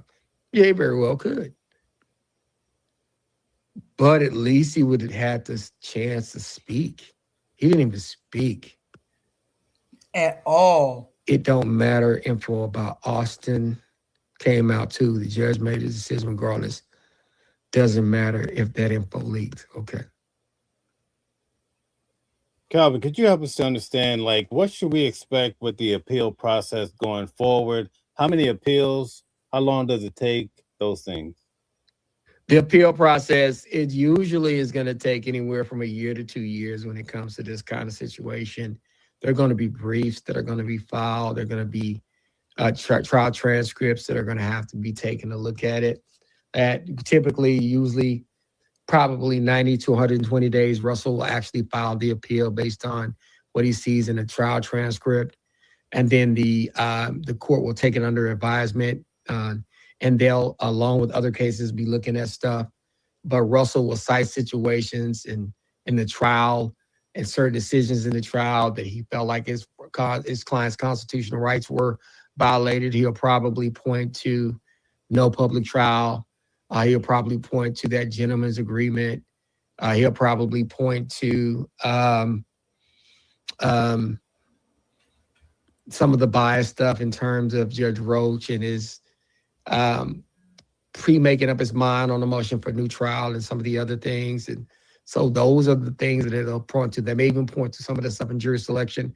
But I think the no public trial is probably going to be the best argument that he has. But I think that's what's going to happen. And if they were to lose, usually you'll get a decision. In this case, it's so big, maybe you hear within a year to a year and a half about what's going to happen on this appeal. If they lose this appeal, they can appeal up to another court and then possibly the Supreme Court. So they have another set of appeals that they can try to get to. But this appeal process can run anywhere. Completely appeal process, it can run anywhere from 2 to 4 years, depending, because there's a lot of information that can happen within those times, and so it's a lengthy process. The appeal now, the next one, will it be out of Collin County?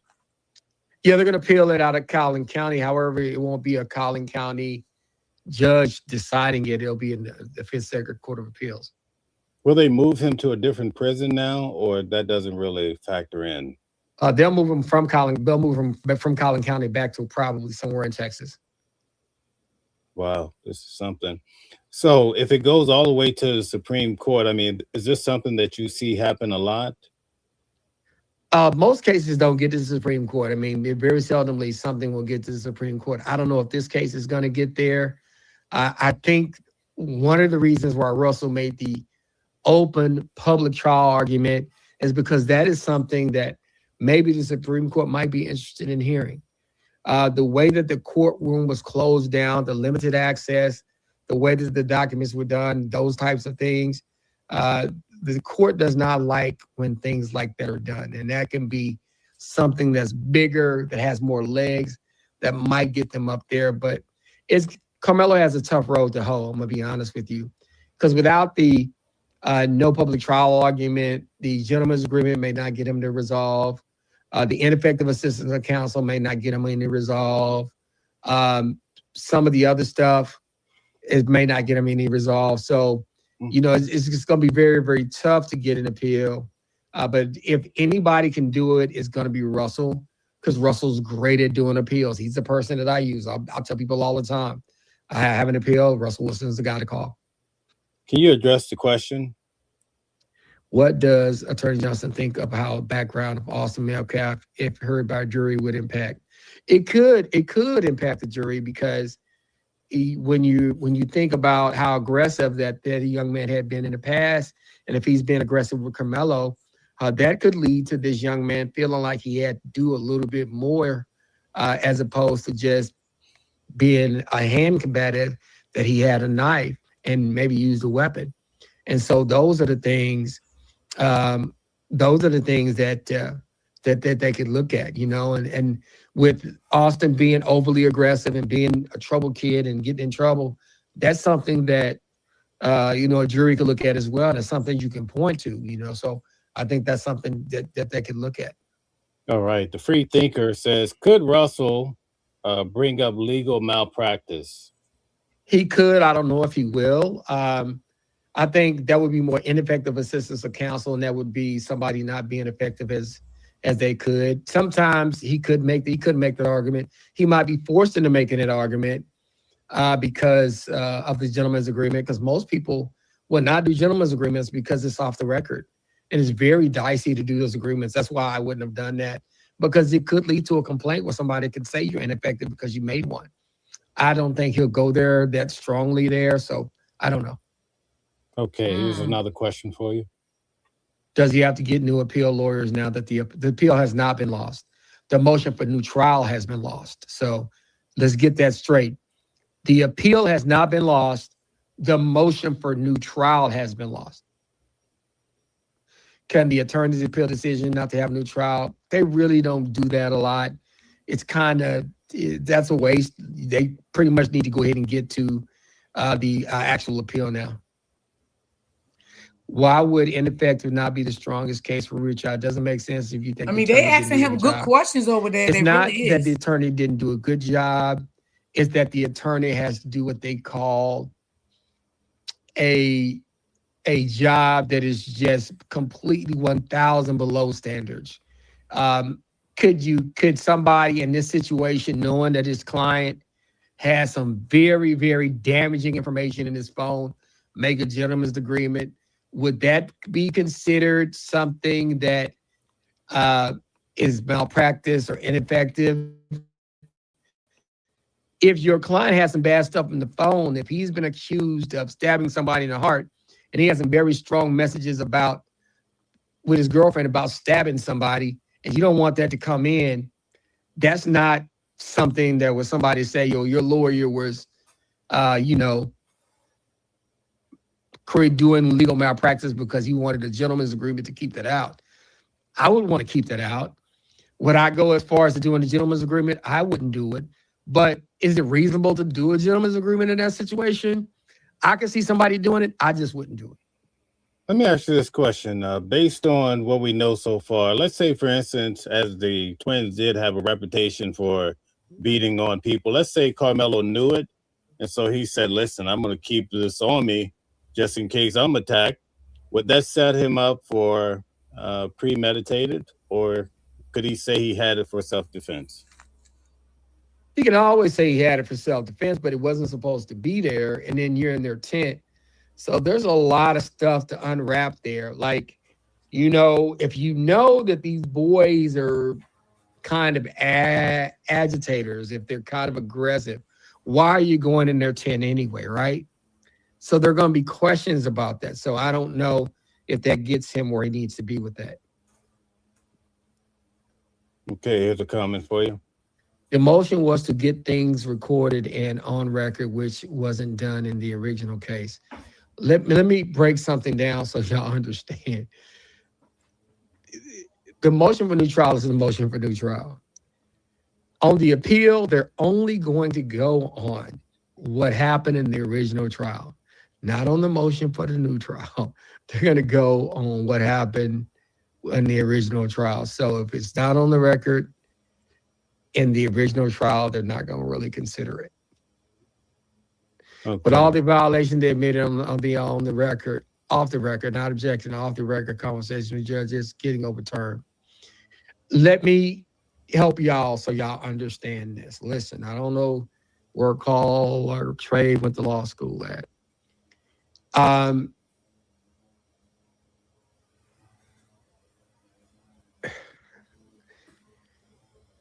Stuff that's off the record actually didn't happen as far as the courts are concerned. So all that stuff they talked about off the record, the Court of Appeals typically, and they're probably going to consider that it never happened. That's why you don't do stuff off the record. Yeah. So if you think that a lot of that off the record stuff is going to be considered, don't. Because you're going to end up on the bad side of all of that. It's not going to work out for you thinking that that's going to be a big part of it being overturned, because I'm going to tell you, the Court of Appeals in Texas, they're not going to set new precedent for having off-the-record conversations, off-the-record deals, and off-the-record evidence being the reason why a case gets overturned. I just don't think that they're going to do that. We'll see how that works for you. What are your thoughts about Bill Worski saying this is how we do it in Texas? This is what I'll say to my thoughts about that. This is exactly why I wouldn't have made a gentleman's agreement with Bill Worski. Because he said what? This is how we do it in Texas.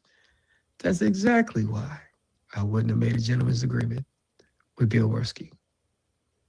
Because he has an idea of how we do things in Texas. And he's a prosecutor. Wow. And he's a good prosecutor. He's great at doing his job. But I would have made him do his job. Guys, Calvin, take a moment. First, I want to say hit the like button, share, subscribe to the channel, turn on your notifications, and consider becoming a member. Calvin, can you tell everybody who you are and what you do? My name is Attorney Calvin D. Johnson. I'm a licensed attorney. I've been practicing here in Texas for almost 25 years. I practice in Dallas, Tarrant, Collin, mainly Dallas and Collin, more than anywhere else. I have been practicing for about, like I said, almost 25 years. We've been doing a weekly legal review for a full year. I've represented thousands of clients in federal, state, and local criminal defense cases. I'm experienced. I've worked a lot in Dallas and Collin County. I got my start here in Dallas County. The first two counties I did my cases in were Dallas and then Collin. I did a lot of work in both places. I know all the people involved. Worski, Dewey Mitchell, Mr. Mike Howard, just all the prosecutors that are involved in this case. And I tried to come on with Mel once a week on Sundays, and we do a weekly legal review. We follow all the hot cases, and we give our commentary on it. I can be reached at 214-565-5600, and I can be reached at attorneycalvindjohnson@gmail.com. So, keep rocking with us. Come out and check us out. And my website is theywon'tletmeout.com. So you can get in touch with us that way, but we do this every single week. All right. There's another question here for you. Text message is released from his ex-girlfriend stating that he was going there looking for a fight. I don't know if he was going there looking for a fight. I don't know if those text messages are saying that. I do know that there's some text messages about stabbing and licking blood off and that kind of stuff. And that would concern me as Karmelo Anthony's lawyer. And that's why I said Mike Howard might have made that agreement, because he saw those text messages. And I, as a defense attorney, wouldn't have wanted those text messages to get in. But with that being said, I just would have made it. I wouldn't have made a gentleman's agreement anyway. Not with them. All right, we have a message from Josie. I would have still fought for my client, even if the prosecutor had damages information. Integrity would be the most important thing for me. I would have just took it and fought it. I just would have, whatever they have, they have. I just would have found whatever I had to try to combat that and went to work with it. And that's just my opinion. The white boy should have low impulse control, right? I don't know. Maybe he did have low impulse control, but it seems like he was really out there fighting a lot of people and Yeah, he causing a had no ruckus. control. Same They girl had no was control at same girl all. was Them stalking and driving twins. past her house and asked how many bullets she wanted to see coming through her chest. Um, I don't know about that. I'll have to see if I see that text message. But with that being said, whatever was there, I'll deal with. Whatever's on the other side, we're gonna deal with. I just wouldn't have trusted the other side to keep certain stuff out. Yep. Motion for new trial requires new evidence. No, it actually doesn't. Sometimes there is new evidence, but it doesn't require that. If my girl kills someone, why thinking I'm waiting for her? No. Carmelo's cookies not getting out of prison, his chance to win appeal is low.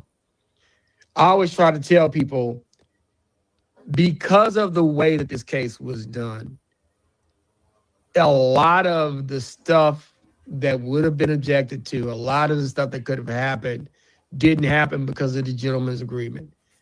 It's going to be a tough road to hoe for Russell.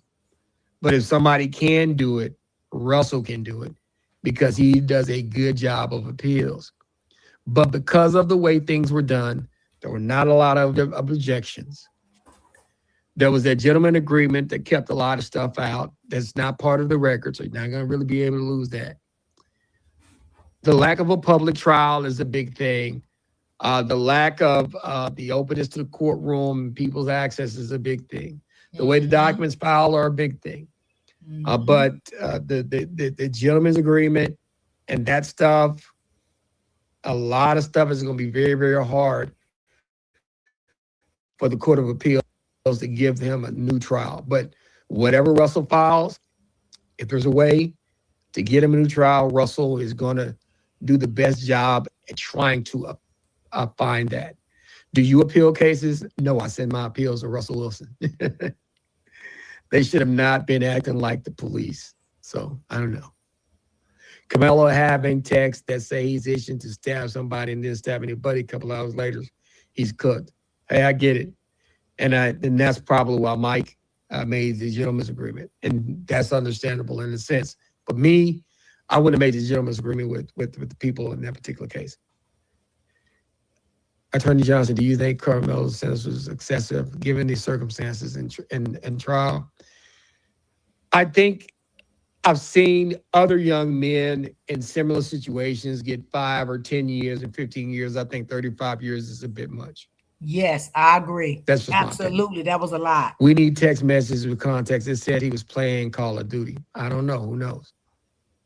What else we got here? Let's be respectful to others in the chat. 35 years was let's a be lot. respectful. Yes. I'm gonna give y'all about 5 more minutes and we're gonna get out of here. So basically, you still have to work with the folks in Collin County. Yes, I do. I still have to work with the folks in Collin County. I go out there a lot. I still have cases in Judge Roach's court. I have cases in other courts. And I will tell you that I've been in Judge Roach's court. I've never had a problem in his court when I've had cases in there. He's been fair to me and my clients that are in there. I've had cases in other courts in Collin County. They've been fair to me when I've been in there. So that's what it is. Yeah, because he know you a stern boy. Carmelo You wanted to stand lick on blood business. off the knife according to girlfriend after weak. stabbing. I think that is true based on what was in there. You don't know Texas is the blessed place in the world to get in trouble, especially if you know the right people. Ken Paxton, LOL. True. Most people think that penalty should be in effect. I don't know. We'll see about that. The gentleman is a part of the record. They admitted all of the record in the hearing. That is what the hearing is for. If you think that gentleman's agreement is part of the record, good luck with that. Did the hearing last week introduce any new evidence? They tried to talk about the gentleman's agreement, but I don't think that the motion for new trial judge actually gave it a lot of power. The blood or knife was from a video game, and it was sent October 24th. Stop spreading misinformation. Can we say that Melo said some damaging things? Yes, but compared to the history of the Metcalfs, and that is on the record, wouldn't the outweigh give him a better chance? I would say whatever he said, deal with it. Whatever they said, deal with it. That's what I would have done. Was a girlfriend playing Call of Duty when she ran to the principal saying he was stalking her and he was on the verge 2 hours before the murder? I don't know. I don't know what he's talking about with that. Do you sense Nolan Wells' case leading to criminal charges? No. I wish they would because something definitely happened there, but I don't think that they will. The text message regarding the knife leaking was dated 10/10/24. Okay. I like him because he's not, being biased or Okay. nothing. The Certain girlfriend did not comments say he he was stalking read, but her. he She was don't, going to testify you that the know. Billboard scout on stand and said he never talked to her. I hate how people lie. Very well could be the case.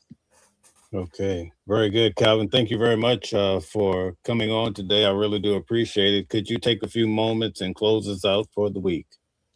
Yeah, listen, everybody, there's a lot going on. We're going to be hearing about this case in the future. We're going to be dealing with this case and other cases as well. Listen, however you feel about the cases, you feel about the case. But in Texas, we feel like people should have an open and fair trial without the gentleman's agreement and so on and so forth. We don't want to have to do that. That's just my belief. And you want people to have the opportunity to be able to go over whatever they want to go over without restrictions. So that's just my attitude toward this case. And whether you feel like he should have gotten to 35 years or not gotten to 35 years, you would rather have an open trial where both sides gets to put their best foot forward and the information gets out there without having to worry about what you can limit yourself to, on, or about. And that's what we were talking about. But like I said before, this is the weekly legal review. We're going to be doing this again during the week as well as next Sunday, 6 p.m. Texas time, 7 p.m. New York time. We'll be following this case and others. Stay tuned for your updates on the hottest cases. I'm attorney Calvin D. Johnson. He's Mel Smith. And we are the Dream Team with the weekly legal review. Until next week, see you. Okay, that was the end of that. Okay, y'all, let me find so what do y'all think about him? I think, oh no. Ooh, wait. Hold on. I went to the wrong thing here. Let me see. Um, I think he was talking some good stuff. I really do. Yeah, I really do. It's just all things that he felt like he wouldn't have done. As an attorney, he wanted Carmelo to speak. You know what I'm saying? So let's go to. I think Neek did this one because she did a lot of them over the weekend. I couldn't keep up with everything she did over the weekend because she did a lot of them, baby. So hold on. Let me go to this one. All right. Hey, what's up? It's your girl Neek, and you're tuned in to Neek at Night. Now, this is part two of Yes, my she did. coverage Yes, I of like the them too. Carmelo Anthony motion for new trial. I just went live for like an hour and 20 minutes. And in my live, I went over a lot of information. So my previous live is part one. This is going to be part two. Okay, so if you Okay, so guys she are did. just seeing this live and you did not see my first live, then I suggest you go watch that first because I go Okay, over. y'all. I think we hold right so I can get caught up. Hold on, y'all. All right. Wait. Hey, what's up? It's your girl Neek. Let me make sure this one is part one. Cause she did a lot of them. So hold on, cause I think she did do. Was this part one right here? Let me see. This part three and okay. I think this one right here is part one. Hold on.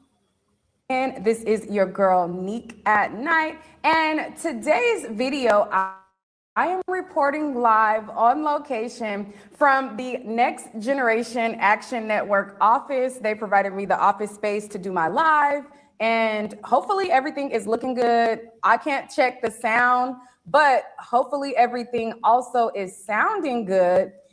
Y'all know who office she in? She and what's his name, y'all? The guy that was speaking for the family. The black guy. The ones was, people didn't like him and stuff like that, and was speaking for the family. That's where she's at. She's doing her lives in his office. And we're gonna get on into this gig, but let me put this intro up, and right after the intro, we're gonna get into it. Hey, what's up? It's your girl Neek, and you're He definitely spoke true facts. Neek at Night. If this is your first time here, over here we are the Night Owls. If you have not hit that subscribe button, I want you to go ahead and do that right now. This is a channel Kimberly, where I talk that's about him. Yes. celebrity news and gossip and give my opinion on trending stories. But just know, keep in mind that over here, this is an acquired taste. You know what I'm saying? This ain't for everybody. So, proceed with caution. But, still hit that subscribe button. Anyways. All right. And back like I never left. So let's get on into this gig. Now, I am someone who covered the Karmelo Anthony trial before it was this phenomenon to cover. Now, as you guys know, during the trial, there was Black media there, but this was not something that was covered on a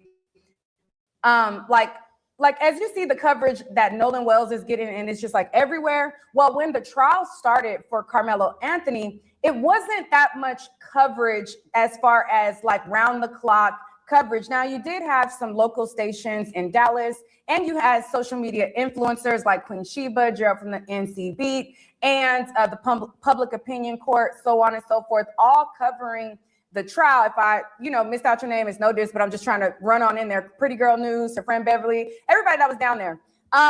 There was some of us that was there, but it wasn't covered as much as it has been now that the verdict has happened. So I attended the trial. I showed up every single day. I was in the main courtroom, and I was able to see this in person.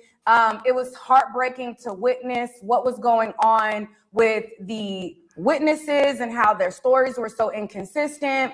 It was heartbreaking to see how Mike Howard was hardly ever objecting. I think maybe I remember maybe like one or two objections in the whole thing from my purview of watching the trial. It could have been like maybe three, but he had, before the trial started, there was like the Batson challenge that he did.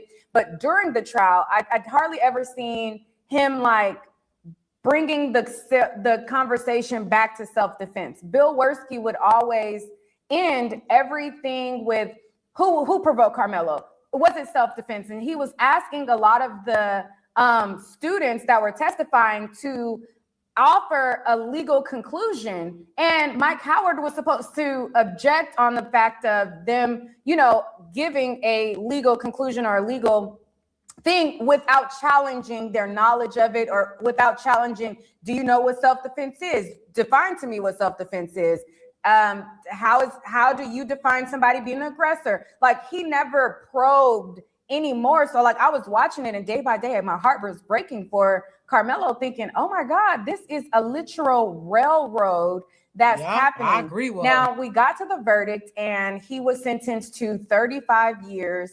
And after that, his family tried to put up a Give, Send, Go, where they wanted to raise funds for this post-trial motions. They wanted to be able to assemble a better legal team, try to get more eyes on this so that they can try to get this sentence overturned. And constantly you've seen people like these supremacist influencers, like sending lynch mobs to Give, Send, Go, snatching down their fundraising. They thought they had it in the bag, right? They thought that if they cut off the resources of the community to help them get a lawyer, that he would just get railroaded. There would be, and by the time they raised the funds, it would be too late.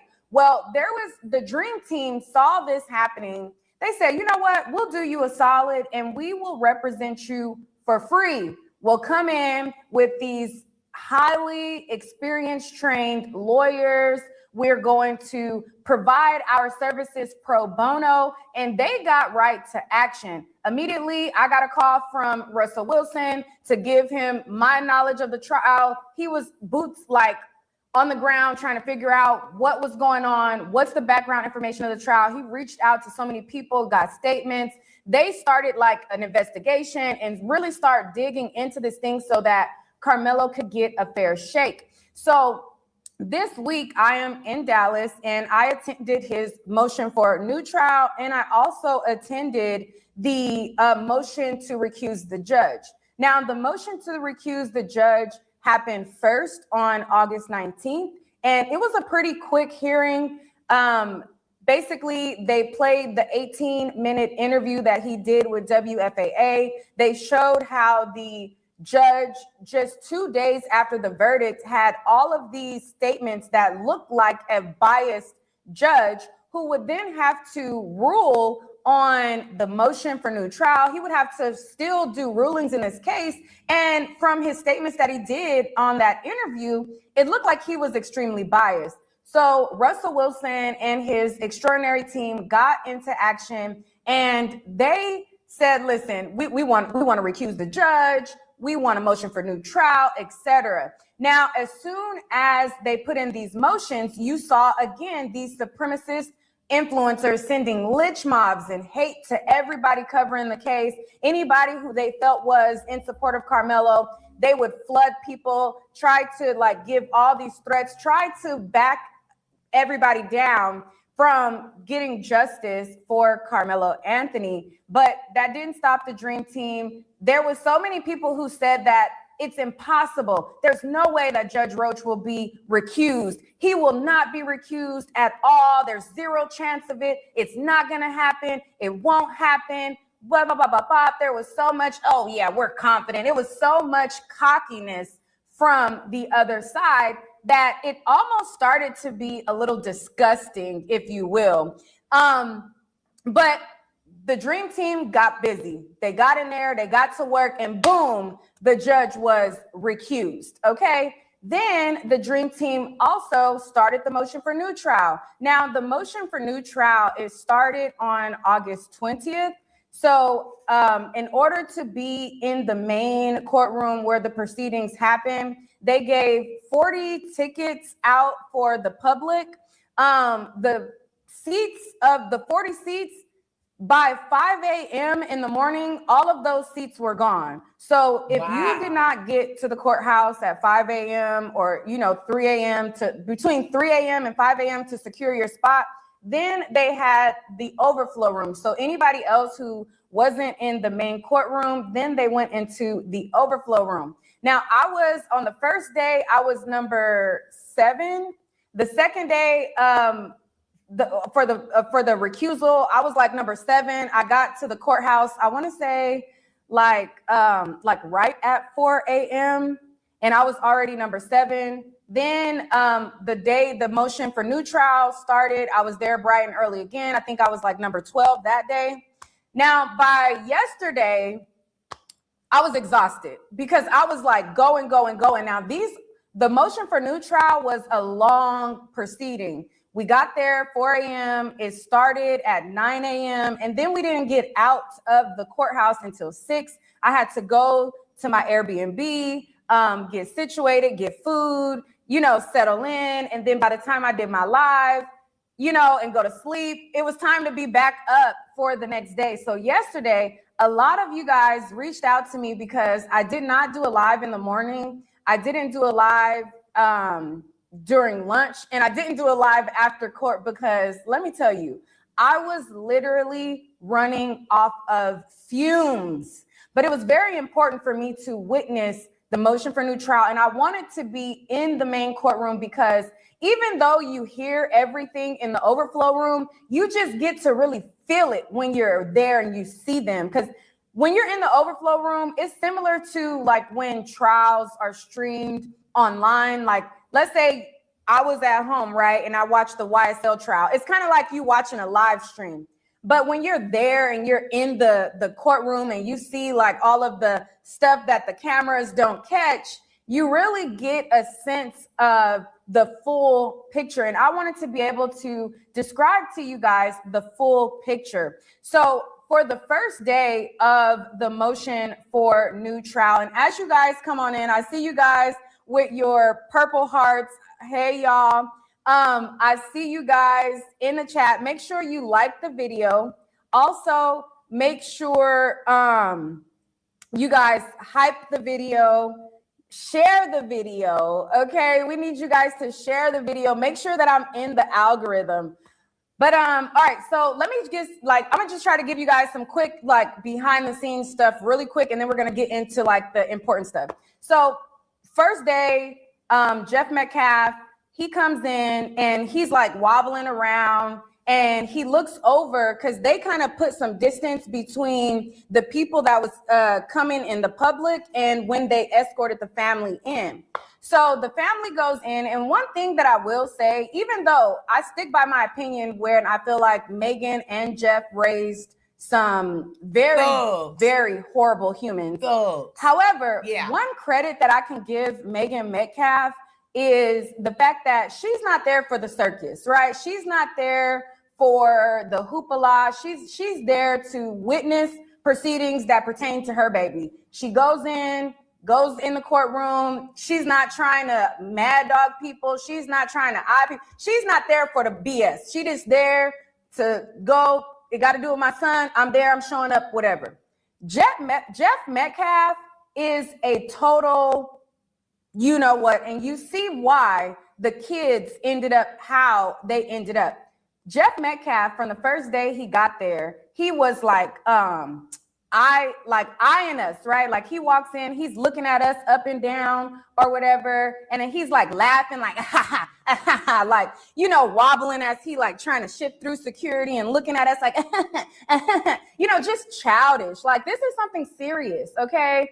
You have your deceased son and you have this serious proceeding and you're acting like it's a joke. He acts like it's a literal joke. So he goes in and we go into the courtroom, and there's a lot of people who showed up wearing purple. So, there's public seating that is behind him, and he's looking at people and he's looking them up and down looking them up and down, just full of theater and performance on what should be something very serious. Again, taking it as a joke, mad dogging people, looking them up and down, just unnecessary stuff for such a serious matter.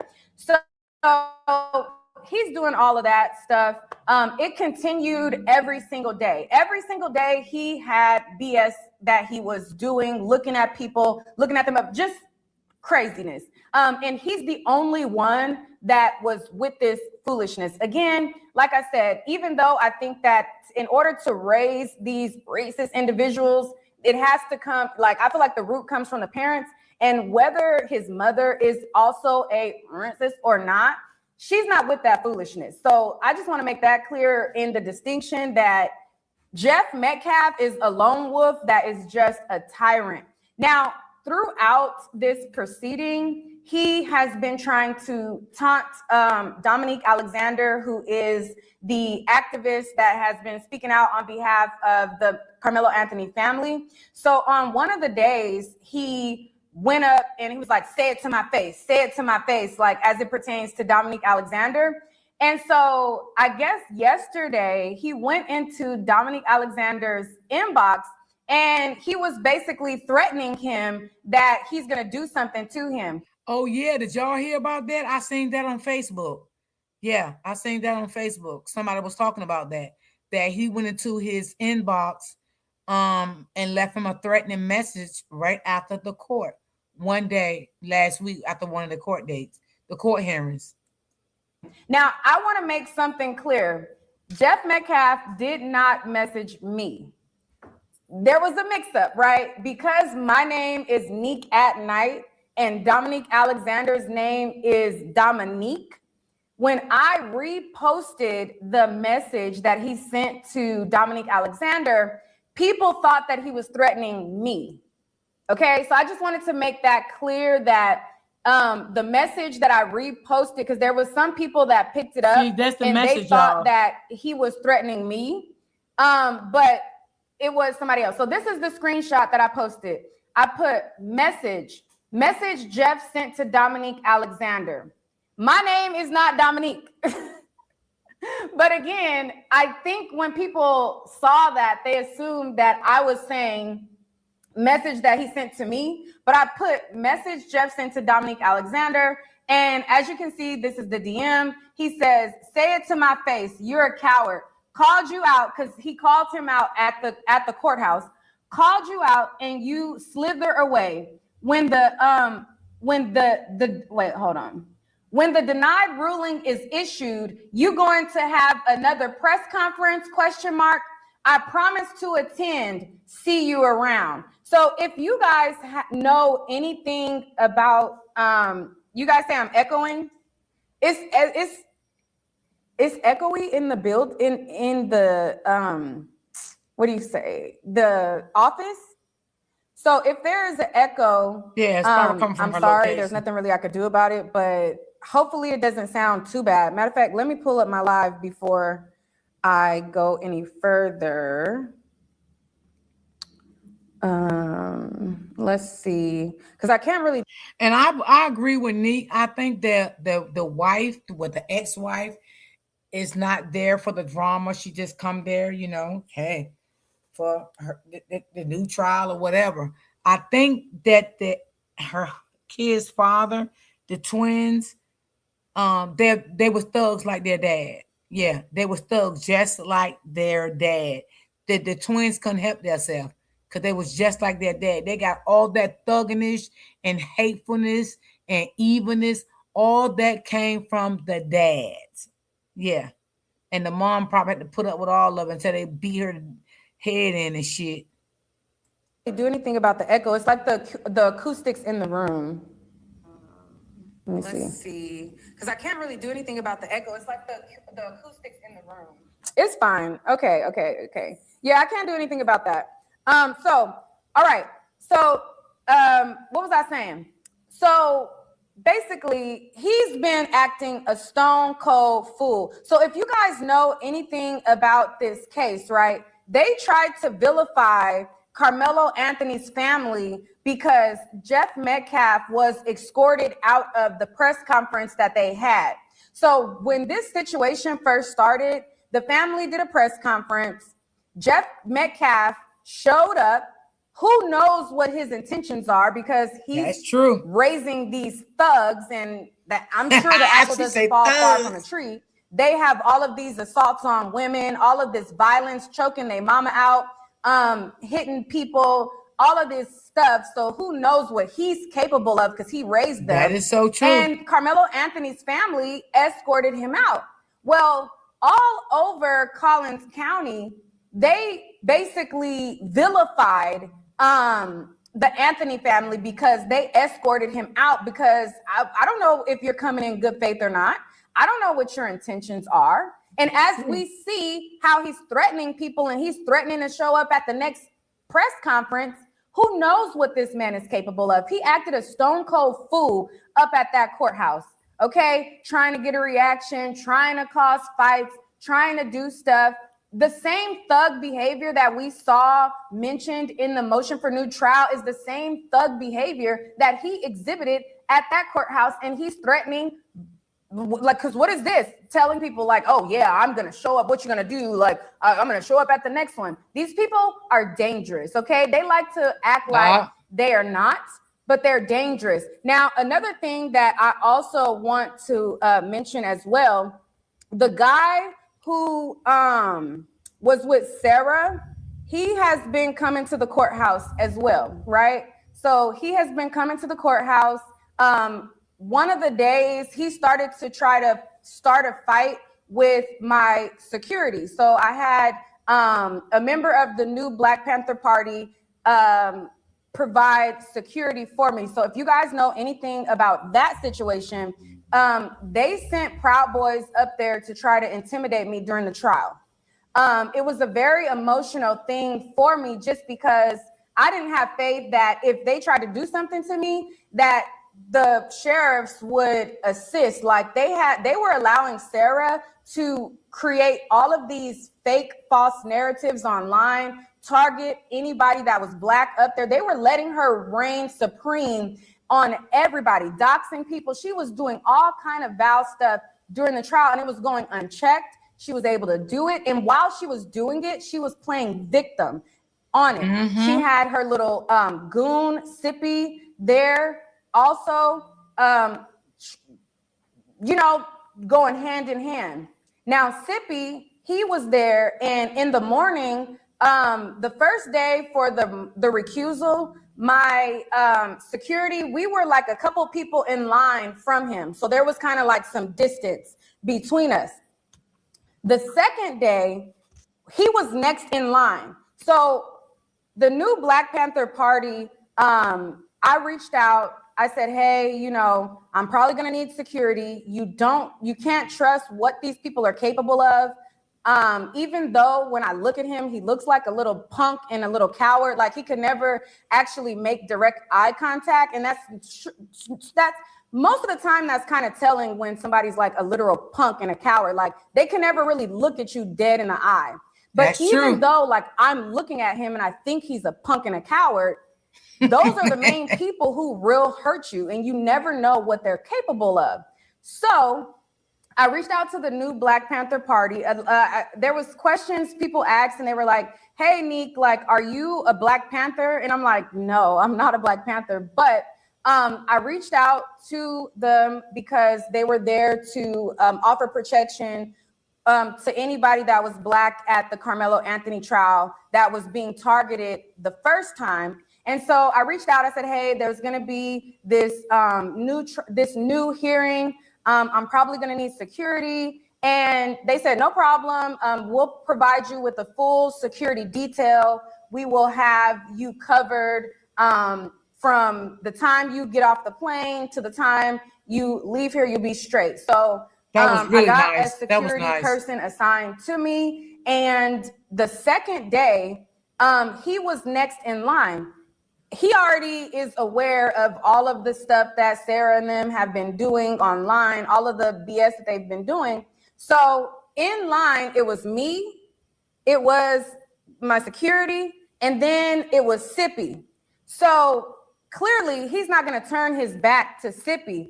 So because Sippy is the next person, he, like, me and him was kind of back to back. Like I was front facing in line and he turned his back to me to keep his eye on Sippy because he was directly behind him.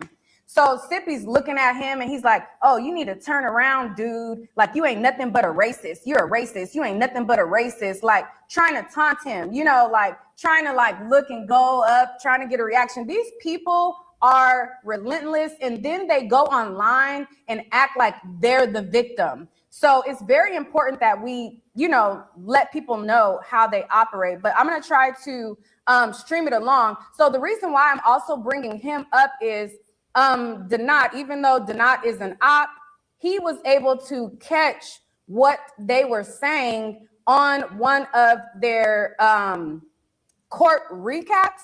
So like I said, Sippy has been coming to the trial for Sarah, right? He has been trying to write, the same BS narratives that she does. He's there to do that for her throughout the trial and start mess to try to get a reaction. Now, he went and did a recap of the trial and went back to report on some live stream. Now, they're saying that this voice that is saying that Karmelo Anthony should be hanged, they're saying now that Donat has reposted it, they're saying that it's not Sippy. But if you listen to Sippy's voice, it sounds like him. So before I play what they're reporting and what they're saying, I just want to preface it with they're claiming that it's not Sippy, even though it sounds like him, and it's a stream that he's doing to recap the Karmelo Anthony trial. I'm going to play that for you guys just really quickly, and then we are going to get on into this, the information for the the motion, okay? But I just wanted to clear up a couple things first before we got into that. So, all right, so this is Donat's X account, and it says, hold on, let me see, make sure y'all can see it. It says, Sarah Fields really left her gay bestie sippy cup out here to fend for himself, and now the wheels are completely off the wagon. Now he's over on Rumble making disgusting, racist statements that Karmelo Anthony should be swinging from a tree. So again, this is his stream. Now, even if this is not him saying it, because after all, it sounds like him, but they're saying it's not him. Even if this is not him saying it, this shows the type of narrative, the type of spaces they create, how dangerous they are. They're mimicking the rhetoric that Jake Lang had, and it's very dangerous. And, you know, I just want to make people aware. So as you can see, this is Sippy Cup. This is his stream. Now, let me mute my audio so that you guys can hear it.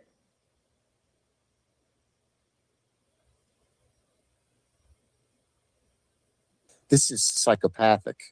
This is psychopathic, and this is the mind of a deranged, depraved individual. And this guy, in my mind, this is why Roper v. Simmons was such a terrible decision in 2005 by the Supreme Court, because of the abomination known as Ruth Bader Ginsburg and the other liberal lunatics that were on that court. And we should have the death penalty for minors, because this kid should be swinging from a tree. In my estimation, he should face the death penalty, and he should be swinging. This is psychopathic. This is psychopathic, and this is the mind of a deranged, depraved individual. And this guy, in my mind, this is why Roper v. Simmons was such a terrible decision in 2005 by the Supreme Court, because of the abomination known as Ruth Bader Ginsburg and the other liberal lunatics that were on that court. And we should have the death penalty for minors, because this kid should be swinging from a tree.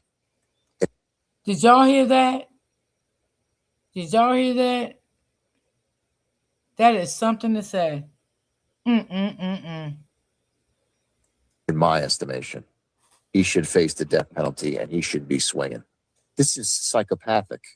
This is psychopathic, and this is the mind of a deranged, depraved individual. All right. So, like I said, full disclosure, because I'm not like them. If there is information that combats it, I'm going to give you guys the full scope. They're saying, even though that's Sippy's stream, even though that sounds like him, they're saying that's not him. Okay, cool. The death penalty does not hang people. So the fact that they are saying in reference to Karmelo Anthony's punishment, and they're using these racist ideologies or these racist things that would happen to Black people back when, and the things that have been showing up, we have been seeing so many supposed suicides where Black people are being hung from trees like every other month these days. The fact that in relation to them saying that he should get the death penalty, and then the punishment that they say that he should have is him swinging from a tree, is very concerning. And these are the type of people, and even if it's not Sippy, this is a space that he's curating. This is a space that he's encouraging and welcoming these type of ideas. This is the type of stuff that Sarah Fields engulfs and ignites and incites on her social media, and it goes unchecked. This is the stuff that they're putting out there. So even if it's not Sippy, it's his space. Did he correct it? Did he say that that ideology is wrong? I don't know. I didn't listen to it. Donat is the one who got this clip. But it shows you the mindset that they are. Now, Sippy himself did say that they should go medieval on, folks and start cutting them out of the tongue. Okay, when it came to Janetta Brantley, the audio engineer who enhanced the CETO call. So these people like to put up their gifts and goals. They like to act like they're the victims, but they're literal tyrants, okay? And they're literally dangerous. And you see what they are pushing outside of their spaces. So again, sorry to spend so much time on that, but I just want to make you guys aware of what's going on around social media, because they will try to craft a whole new narrative, right? They will, again, Sippy is bragging on his social media about how he got into my security space, how he called my security racist. He's bragging about it. But had Sarah been there, they would have been playing victim if somebody would have cursed her ass out. They would have spun it and made her be the victim to BS that they're doing. So I just wanted to make you guys aware of that. These things are, you know, while we're there and we're covering the trial and we're there and we're covering the motions, these are the atmospheres that we are in to bring you guys the information. We're out there, even though I have a security detail, I don't know what they're capable of. You know, I don't know. These people are evil, in my opinion. Okay? These people are evil. And then it's like, how are you calling somebody racist? Like, look at your page. Look at the people that you target. Like, how, like, is you cool? Is you cool? Anyways, so, y'all make sure y'all hit the like button. Y'all make sure y'all hit the subscribe button. Now, let's get on into the motions. Now, like I told you guys, the motion to recuse the judge was a very quick hearing. It was granted, and Judge John Roach was recused. Within a few hours of the recusal, they got a new judge to overhear the motion for new trial. It is, I think his name was Judge Chitty, out of Kaufman County. Where's these names coming from? Oversaw the arguments for the motion for new trial. He came in, he introduced himself. He said that he was out of Kaufman County. He's, gave his history as a judge, and I think he said that he didn't know Judge Roach. Yeah, if I'm not mistaken. He said he didn't know him.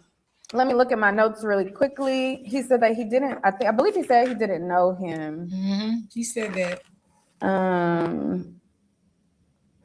Let's see. I don't know if I believe it or not, child, but that's what he said.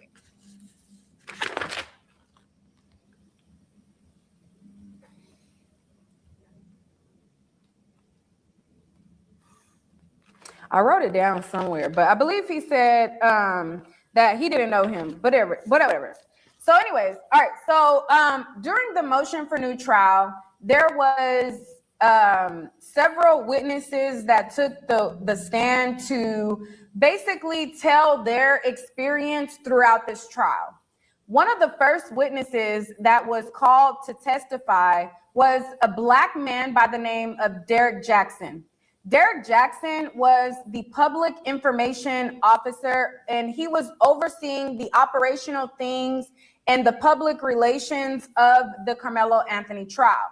Now, he had several meetings with Judge John Roach as far as how the trial would be run, if there was anything that was going to go on with the overflow room, how like the logistical stuff with the media, who's selected for the media, who's not selected for the media. Now, Derek Jackson wanted to be fair. He wanted to give the same chance that he gave to the legacy media, he wanted to also give to the independent media as well. Derek Jackson gets called to the stand. He basically talks about how he was hired as the PIO, how any information that he would give one publication, if there was another publication that asked for the same information, he would share it to all. Like, he wouldn't cherry pick on who gets the information. He said that he was trying to be fair across the board. So he got a tentative schedule. He got a tentative schedule for the first 4 days of trial. Basically, how the trial was going to go for the first 4 days. And the Associated Press reached out to him for the schedule. He gave the Associated Press the schedule, and it didn't seem like there was no problems. Judge John Roach, the office, nobody had an issue with him giving this 4-day schedule to the Associated Press. So then there was a guy by the name of Christopher King. He reached out to the PIO and he said, hey, do you guys have the schedule for the court hearing? So Derek Jackson, he said, sure. Like, he just had given it to the Associated Press. So he copied it and forwarded the same information that he gave to the Associated Press. He gave it to Christopher King. Now, Christopher King is somebody who has heavily scrutinized the prosecution of this case. They don't like him. And when he got this information, they were outraged. Bill Werski called Derek Jackson and he wanted to speak to his supervisor. He said that, where's your supervisor? I need to speak to your supervisor, and basically got him fired. Now, during the motion for new trial, when he crossed the witness, he tried to act like, oh, you're such a nice guy, like trying to butter him up like he didn't directly get him fired. Like, oh, I didn't know that you were going to get fired, but you calling his supervisor to chew him out, and they like the games that they play is crazy. So anyways, basically they call him, tell him they want to speak to the supervisor. The supervisor sets up a meeting for Derek to go speak to the judge the next morning. Derek goes to see the judge in his chambers, and the judge lets him have it. He said for about 6 minutes, the judge is just like ripping and tearing into him and just going off on him for giving this schedule to Christopher King. They were upset. They were livid. And he said he wasn't even able to defend himself. He couldn't even get a word in. Okay. He says, I thought that I would be able to go and explain myself, but he could not even get he couldn't get a word in. The judge was just going off on him. And when the judge was going off on him, he threatened him with contempt. Okay. He said, we could throw you in jail Kimberly. for 60 days. Exactly. We could give you a fine. Like, basically, like, we can make your life a living. Oh, okay. So Derek, he's testifying. He says, during this time, like, he's thinking about, oh my God, I could go to jail. Like, this is pretty serious. The judge is just like ripping into him. He's trying to figure out, like, oh my God, like, what am I going to do? How am I going to, like, look out for my family? Like, if they send me to jail, blah, blah, blah, blah, blah. So then he says that the meeting with the judge ends. So he's like, phew, okay, I didn't go to jail, And then as he's walking out, they give him a yellow folder. And in the folder, it's basically like, you're fired. Yep, they fired him. He's like, what? Like, he gets fired. So he loses his job. He doesn't go to jail, but he gets fired. He loses his job. And that was sad. Russell Wilson Those people know they got some power. Trying to understand, like, okay, so what happened? So Bill Werski, he crosses him. He's like, oh, you're one of the nicest people that I ever know. Like, you're so nice. Da, da, da, da, da. Russell Wilson is like, okay, so since you've been fired, has he reached out to you? Has he tried to get your job back? Oh, no, he hasn't. Oh, okay. Like, because Bill Werski was trying to say, like, oh, you're such a nice guy. I respect you so much. You're like trying to, like, no, you got that man fired. And now you in court playing in his face. So that happens or whatever. They go over that. And the reason why he got fired is because that specific trial schedule was supposed to be like not given out. And that was supposed to be, I guess, a part of the gag order, right? So that was supposed to be a part of the gag order. That specific schedule was supposed to be under the gag order. And so Russell Wilson was like, so it's from your understanding that they didn't have a problem with the Associated Press violating or the gag order being violated for the Associated Press. They were okay with that. But they had a problem with you giving, so they pick and choose who violates the gag order. Well, that's important to note because later, towards the end of the motion for new trial, when it was time for Bill Werski to testify, we find out that members of the Metcalf family have been violating this gag order. So we find out that they are the members of the Metcalf family during the lead up to the trial. They were supposed to be under a gag order. They were not supposed to give any pertinent information out. They were not supposed to leak anything. They were not supposed to be speaking about the case, etc. So, and hold on, what's going on my Facebook? Who needs to leave? Hold on. Let me see. How do I go? We're on that court, and we hold on. Y'all saying somebody, okay. Okay, I got whoever that was out. So anyways, so what we find out when Bill Worski gets on the stand is that members of the Metcalf family were posting things on Facebook that they were not supposed to.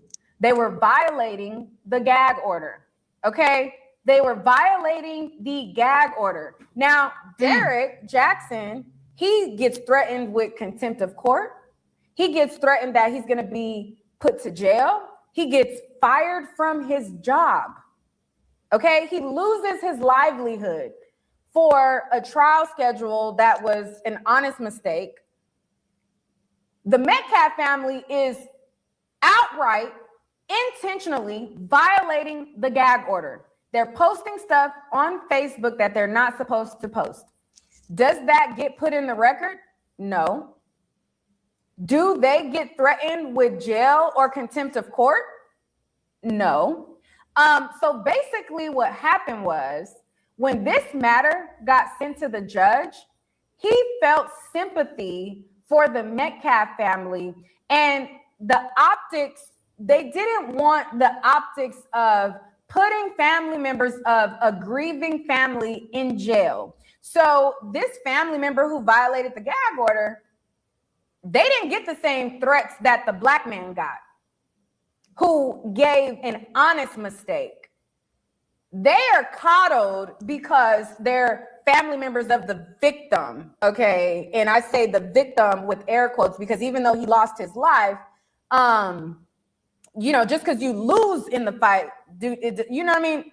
We don't know. But so according to them, because members of the family violate the order, the gag order, they're handled with kitten gloves. And Russell Wilson was trying to figure out why some rules apply to some people and not others. Oh, Russell Wilson is a bad mama jamma. Okay, and I don't know if you could say mama jamma for men, but he's a bad mother. Okay, when I tell you Russell Wilson is not to be played with, I was in that courthouse like, get him. Russell Wilson, I have not seen lawyering to that level for quite some time. Now, when I saw the YSL trial, Brian Steele did phenomenal lawyering. There, you know, some people feel like, you know, he's overhyped or whatever. He did some phenomenal lawyering, okay? When I went to the T.I. and Tiny trial for their civil case, their lawyer, John Kevill, top tier, amazing, phenomenal lawyer. The next time that I saw like phenomenal lawyering, we're gonna have to go with Russell Wilson, okay? And now he does have this whole dream team assembled, but baby, the way that he methodically goes through his points, the way that he like calls out stuff, he does it in crack. Like the man, like I said, he's not to be played with. Okay, that is a bad mother. Okay, trial. Period. So, anyways, so Russell Wilson is like, so the rules just apply to some people and not others, because after all, either the rules apply to everyone or the rules apply to no one. But again, we saw how they operated. Okay, we saw the optics, and it's unfortunate that Austin lost his life. It's unfortunate that he thought that he should go and put his hands on somebody like he did all the other times. Okay, all of the other times he assaulted people, jumping people, talking about, all of those things. When those people are left with scars, it's unfortunate that he tried that same assault that he did all these other times and it ended his life. It's sad that he lost his life, but had he not put his hands on Karmelo, he'd still be here today. But the optics are interesting. Okay, it's very interesting how the rules don't apply to everybody. Okay, and again, either the rules apply to all or they don't apply to none. So anyways, so Derek Jackson is the first witness. He goes on the stand and he talks about how he lost his job, how he was threatened with contempt, all of the things like that, and how that happened. Now, the next witness that was an important witness was Mike Howard. So Mike Howard was the lawyer for Karmelo Anthony, and he had a co-counsel of Toby Shook. Okay, and so he was also a witness in the case. But before I go into that, let me tell you a little bit of Russell's his opening. So he basically wanted to ask for a new trial. He his first claim is that Karmelo Anthony has a right to a public trial, and he feels as though the restrictions that Judge Roach put into place violated Karmelo's constitutional rights. His second claim was the gentleman agreement that the prosecution had with the defense team. Now, this gentleman agreement is something that they both heavily relied on in order to make this trial go without a hitch, right? Like let's come to terms so that we don't have a problem later in the trial. Let's decide that instead of telling all of the horrible things that can come up, let's keep out character of both of them and run the trial to only the things that happen under the tent, right? So it's let's just go with what happened under the tent. And to make Karmelo look left out of bad. it. So we didn't know the extent. I knew that Austin Metcalf and Hunter were bullies. I knew that there was a possible component of racism. However, during the trial, none of that stuff came up. They painted him like an angel, like, oh, he just lightly touched Karmelo. This is the same boy that literally put a girl in the hospital and was arrested at 10 years old. Do you know how bad the situation had to be for you to get arrested at 10 years old? Exactly, y'all. 10 this years boy put somebody in old. the hospital. He got all of these confrontations, but they wanted to dumb it down and want us to believe that, oh, he just was stepping up. His coach told him to step up that day. Okay, all he was doing was stepping up, and Karmelo provoked him. Even though Hunter spoke to Karmelo first. Austin put his hands on Karmelo first, but they want you to believe that even though Karmelo was seated, he never got out of his seat until he defended himself. He didn't say anything to them first. They want you to believe that Karmelo provoked them. So they run the trial and they're like, we're going to try it clean. We're not going to bring up character evidence. We're not going to bring up, the fact that they had this bad history. We're not going to bring up the concerning things that Karmelo Anthony has. we are just going to try the case without any of that identifiable pattern of behavior that can give you the full picture. We're going to limit it to make them look a particular way and vilify Karmelo as this cold-blooded murderer. And also, they presented facts to the jury that Karmelo and Austin never knew each other. And they were careful the way that they phrased it. They said prior to the stabbing that they never met, when the truth that came out in this motion is although they never met, they knew who each other was. Karmelo Anthony at a basketball game that was close in time to the stabbing, Karmelo Anthony witnessed the Metcalf thugs jumping a boy. He saw them. I told y'all they was Texas thugs. That's what I call them. They were straight Texas thugs. And I also told y'all that I do believe that they knew of each other. I said that from day one when this case came out. They might didn't know each other personally, but I believe they knew of each other. Them jumping a boy. Okay? This is in their record that they jumped this boy at a basketball game, that Karmelo Anthony was in attendance, and it was similar timing to the stabbing. Karmelo saw how they got down. He saw how at the basketball game they were saying we want to take on anybody. Like they with all the smoke for everybody, right? So they jumped this kid. Karmelo Anthony saw it at the basketball game. So then you fast forward to the track meet, they're framing it like, oh, Karmelo doesn't know him. He knows nothing about them. And Karmelo just murdered him in cold blood. That's not what happened.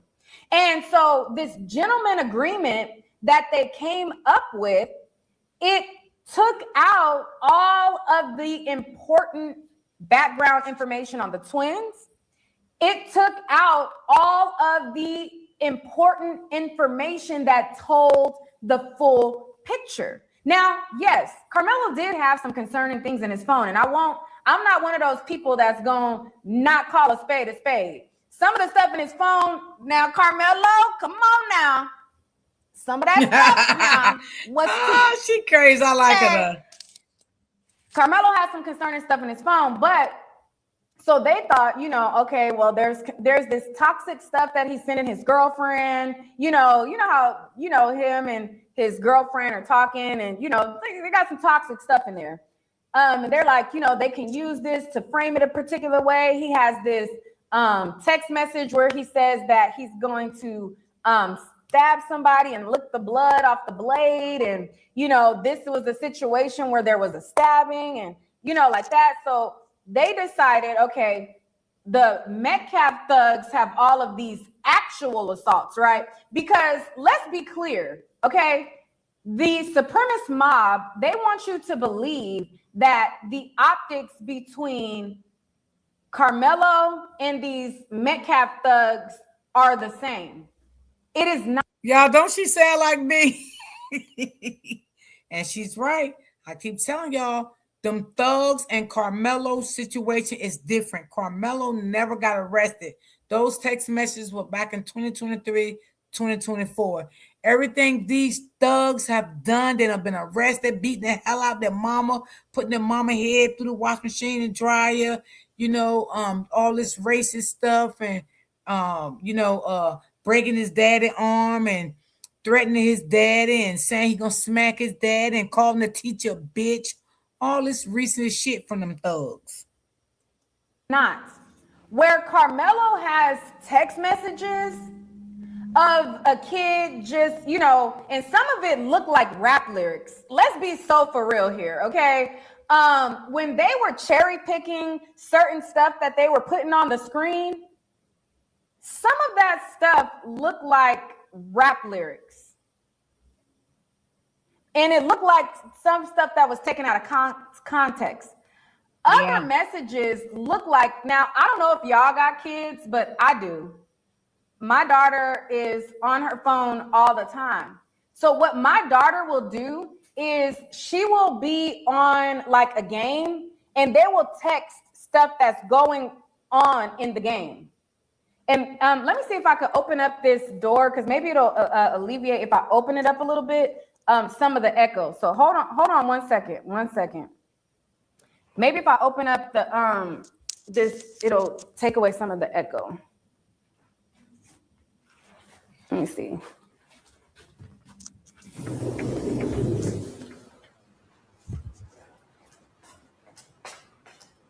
Can I open the this door right here? Because I feel like if I open it, it'll be less echo. No, it's still rolling. They can hear me.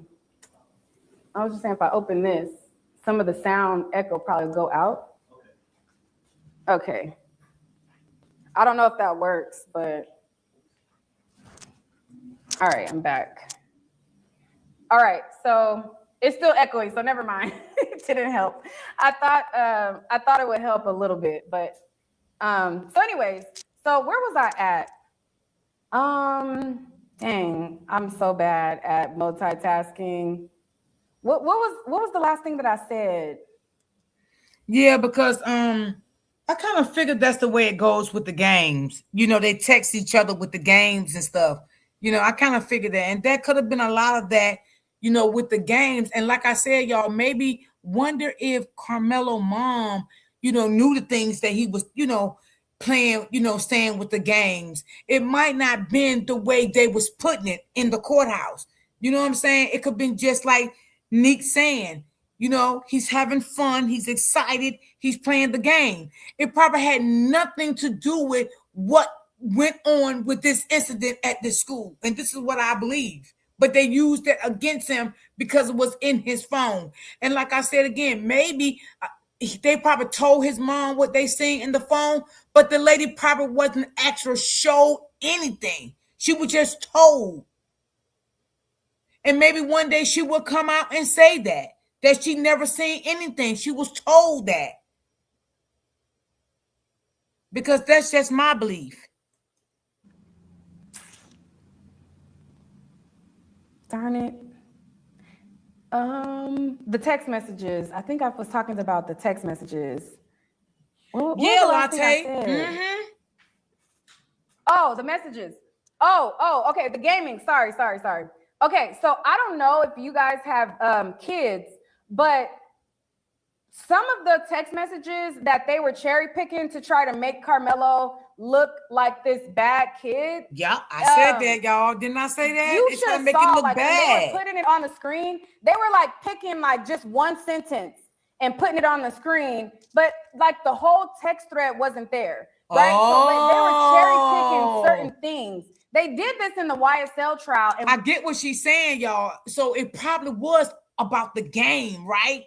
But what they did, they went and pick out a specific little sentence that he had that can connect with this case. I get exactly what she's saying now. I get it.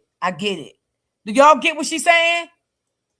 We found out some of the stuff that they were trying to use in text messages, even in the YSL trial, it was rap lyrics. So I don't know all of the lyrics and stuff, whatever, but some of that stuff that they were trying to frame, to me, it looked like rap lyrics. Now, I'm a mom, I have a daughter, and she's into gaming. So also what my daughter does is she'll be on like one of those games, and she'll text her friends while she's on the game, right? So some of that like Glock switch or switches or get the switch or something. So y'all, now I'm glad I did play this because now I understand what my daughter was trying to explain to me. Because I don't know about this stuff, y'all. And like in the summertime, my daughter do let her daughter, you know, play those games. But now in the wintertime, my grandkids is not allowed to do any of that stuff. Like today would be her last day because tomorrow they start school. So my daughter disconnects everything from the phone. She's not allowed to do any of that. None of that until school is out again. So that's, you know, my daughter policies. I don't get in far with her daughter the way she raised her children. but today will be their last day for everything. They can't do anything. It's certain things that they can play during school time, and certain things they can't. And also my daughter has it. They have a timer on their phone that the phone goes off at night, that she sets in their phone, and then it's a certain timer that she sets that the phone comes back on in the morning. That's only for them in the winter during school time, not for the summertime. So, and she was trying to explain to me with the Texas and stuff like that with the games, but I didn't understand what she was saying. So now I'm getting it clearly now from what Neek is really saying about it. Yeah. Some of that stuff, because clearly Karmelo, he hasn't been arrested of shooting anybody with a Glock See, switch. I said he that. doesn't have all of these assaults like these Metcalf thugs. Like, there's a difference from text messages and a history of assault, violence, and facts. There's two different. That's Facts. two different things. But some of it looked like you know how the kids, like, they'll be texting while they're playing the game and saying certain stuff like, oh, get the switch, or or 2 shots, that's what it looked like. Again, we won't know the full picture unless they put You said you got a son that be upstairs going crazy. That's how my granddaughter he explains what it is, or somebody else can explain what they mean. But that's what it looked like to me. Now, as it pertains to the Metcalf thugs, there was a lot of stuff that they had been saying. There was a lot of stuff on their rap sheet. Okay. If you guys go to Instagram, Teslin, she works with Ben Crump, and she got the exclusive filing of this stuff that they were saying to people. Hold on one second. Let me pull up this. All right. So Teslin Figaro, she got the exclusive exhibit where it shows all of the aggressive stuff, all of the different assaults that they had, and she posted it onto her Instagram. So let me pull it up and we'll go through it, and then I'll tell you guys more. So during the motion for new trial, this is something that the defense showed the character and the behavior of the Metcalf twins, right? So it says, revealed in Karmelo Anthony's motion for new trial, shocking new evidence about Austin Metcalf's background, including allegations of grabbing his mother's throat, racial, criminal history, and school suspensions. This evidence was never presented at the first trial. So first, Russell Wilson, they showed all of this. Did y'all hear that? Of these assaults, these arrests. So when it came time for Bill Werski to get on the stand, they tried to do the same thing to Karmelo. So that's basically what happened. Like, they were like, oh, you guys showed all this bad stuff about Austin. Well, we're going to try to cherry pick some BS about Karmelo. Like, that's what it was. But Teslin has the actual things that they were doing in the record. So let me move my Cash App over. If you guys want to support, my Cash App is down here. You could Cash App me, you could Super Chat me. I have been boots on the ground. Now, like, I literally, as soon as I'm done with this live, I gotta rush to the airport. I'm thinking about pushing my flight back so that I can have more time to go over some of this stuff with y'all, but I'm gonna have to pay like $300 to move it. So yeah, they I'm do charge you a lot to redo your flight. That's crazy. It took me a long time to go through everything, but if y'all support, I could get my flight moved back. I could sit and take a little bit more time with y'all. My Cash App is Neek at Night Media, but I have to close up shop and run to the airport in a little bit. So anyways, that's my Cash App if y'all want to donate. But Teslin posted up, this is the actual exhibit that we saw in the trial. So on December 24th, 2024, Austin or Hunter was standing over the other, I guess their mother, grabbing her throat aggressively.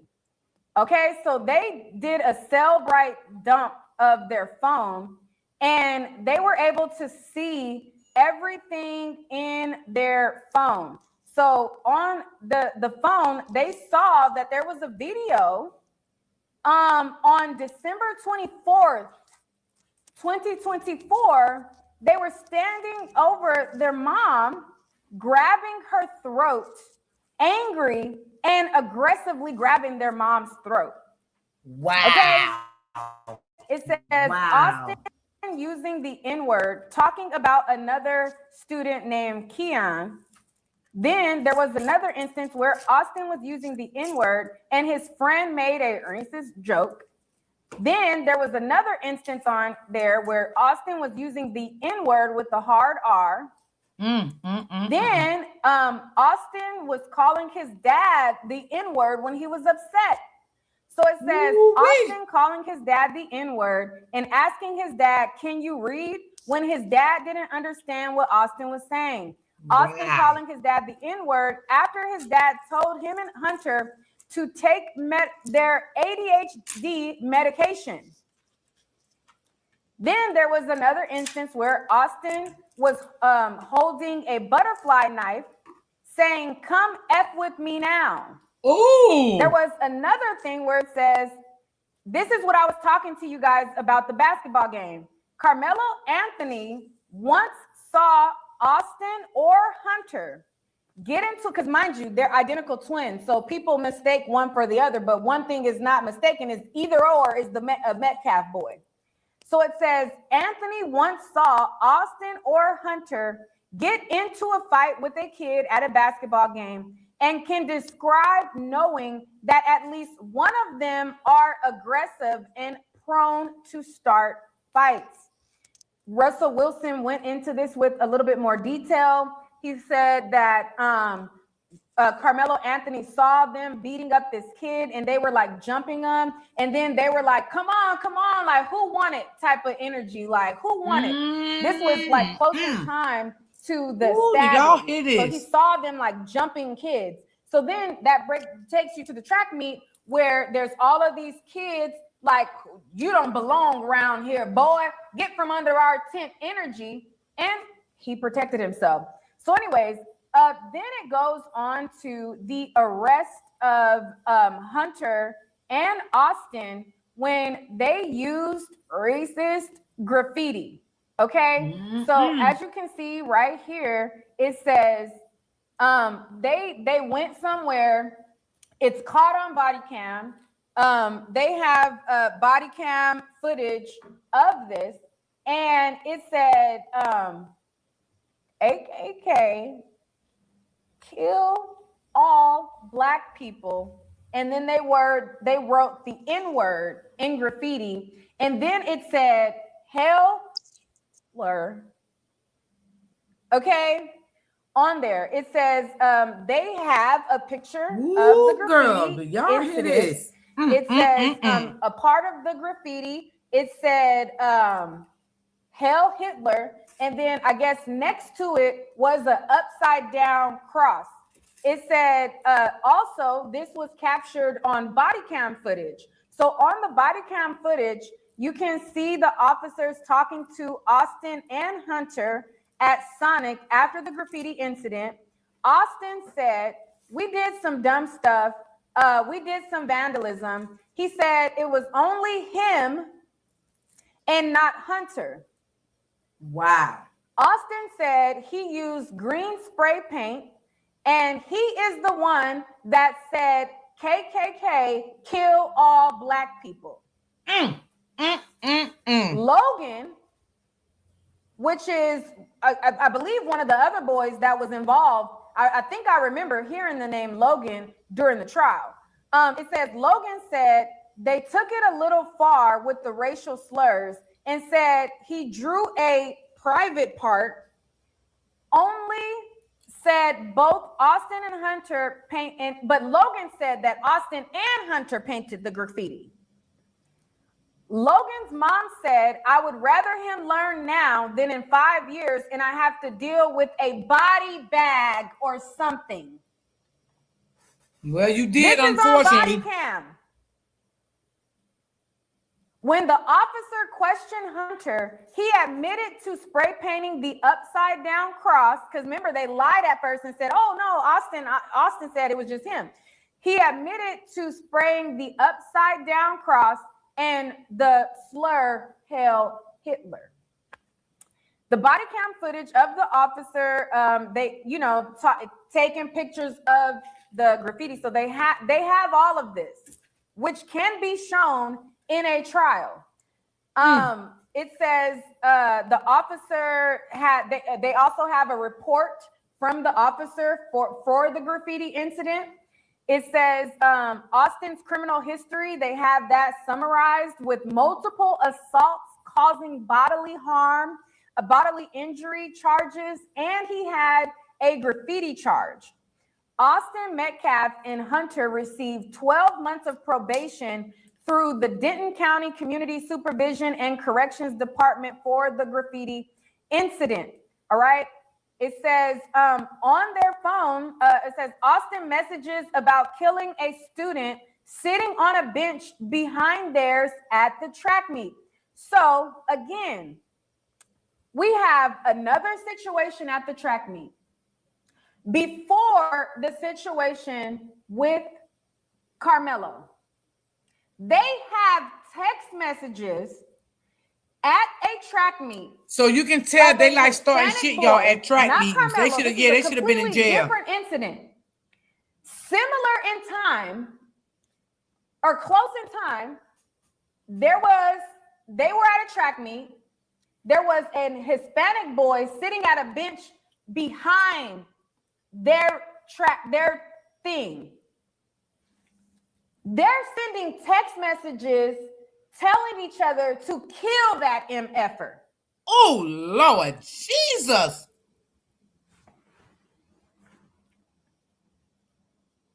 What in the world? So as you can see, it says another student, Luke, and said that Edgar behind our bench was talking wild. Edgar is slang for a young ghetto Hispanic boy. Austin texted and said, kill that MFer. And their daddy didn't see nothing wrong with this shit? They lied and said that Karmelo was suspended from school. He wasn't supposed to be at the track meet. They projected Austin's history onto Karmelo. So It says that Hunter was banned from the teacher's classroom on April 1st, a day before this incident. All right. So in Snapchat messages, Christian said, we grounded from Stefan's advisory until next week. And Hunter kept kicking the door and Miss James got mad. Hunter said, no, we not. I'm talking to her. F that weak ass teacher. Woo.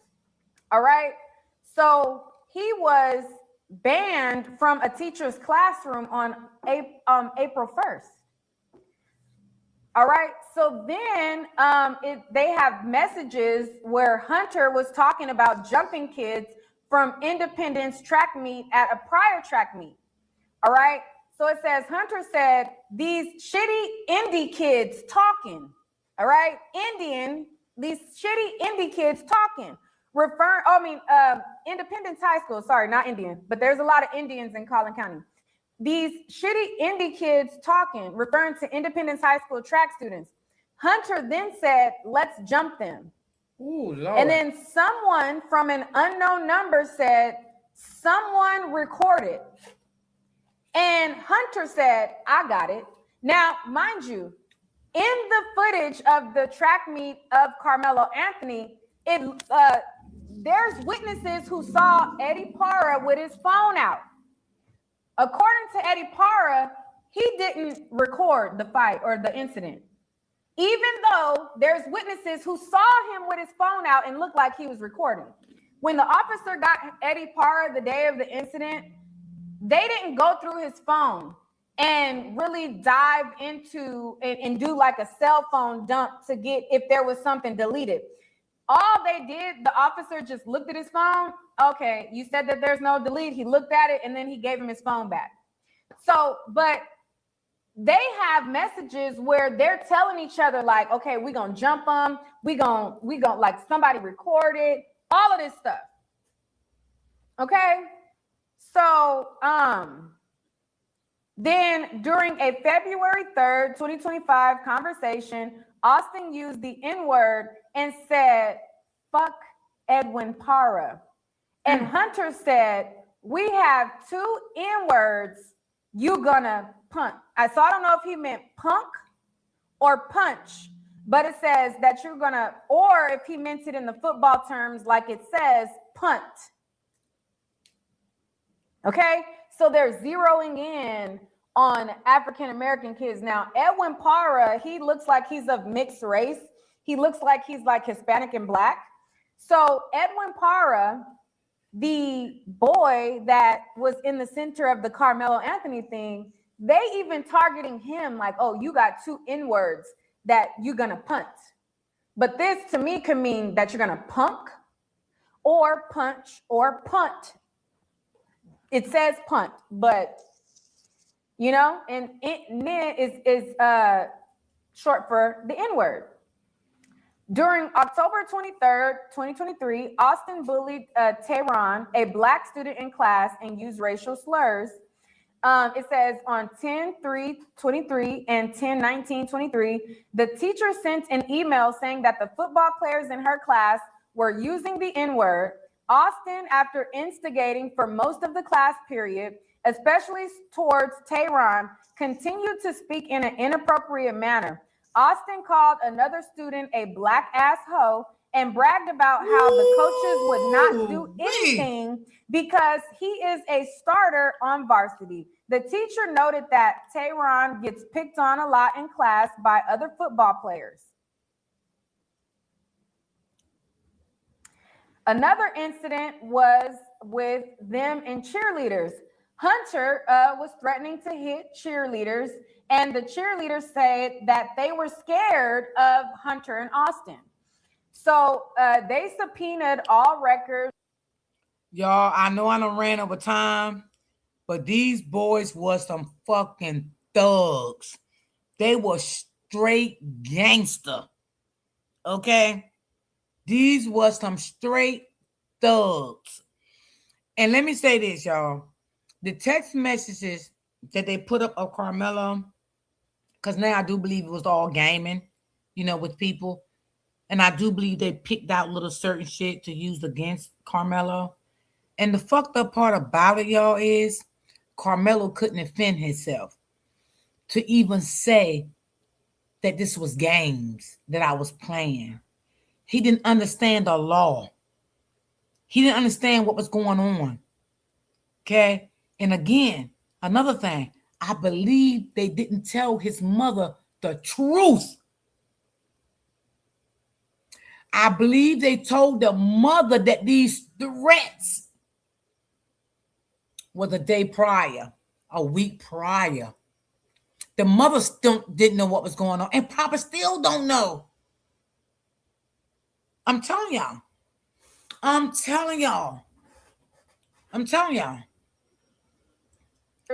From this situation and got the affidavit, and it said Hunter, unprompted, stood up and called the cheerleader a fat Latte, yes, Eddie thought they was his friend, but they wasn't his friend either. They didn't know that that them thug ass twins didn't really like Eddie. But Eddie, little dumbfounded ass, got on the stand and helped throw Karmelo under the bus for them thug ass, racist ass twins. Yeah.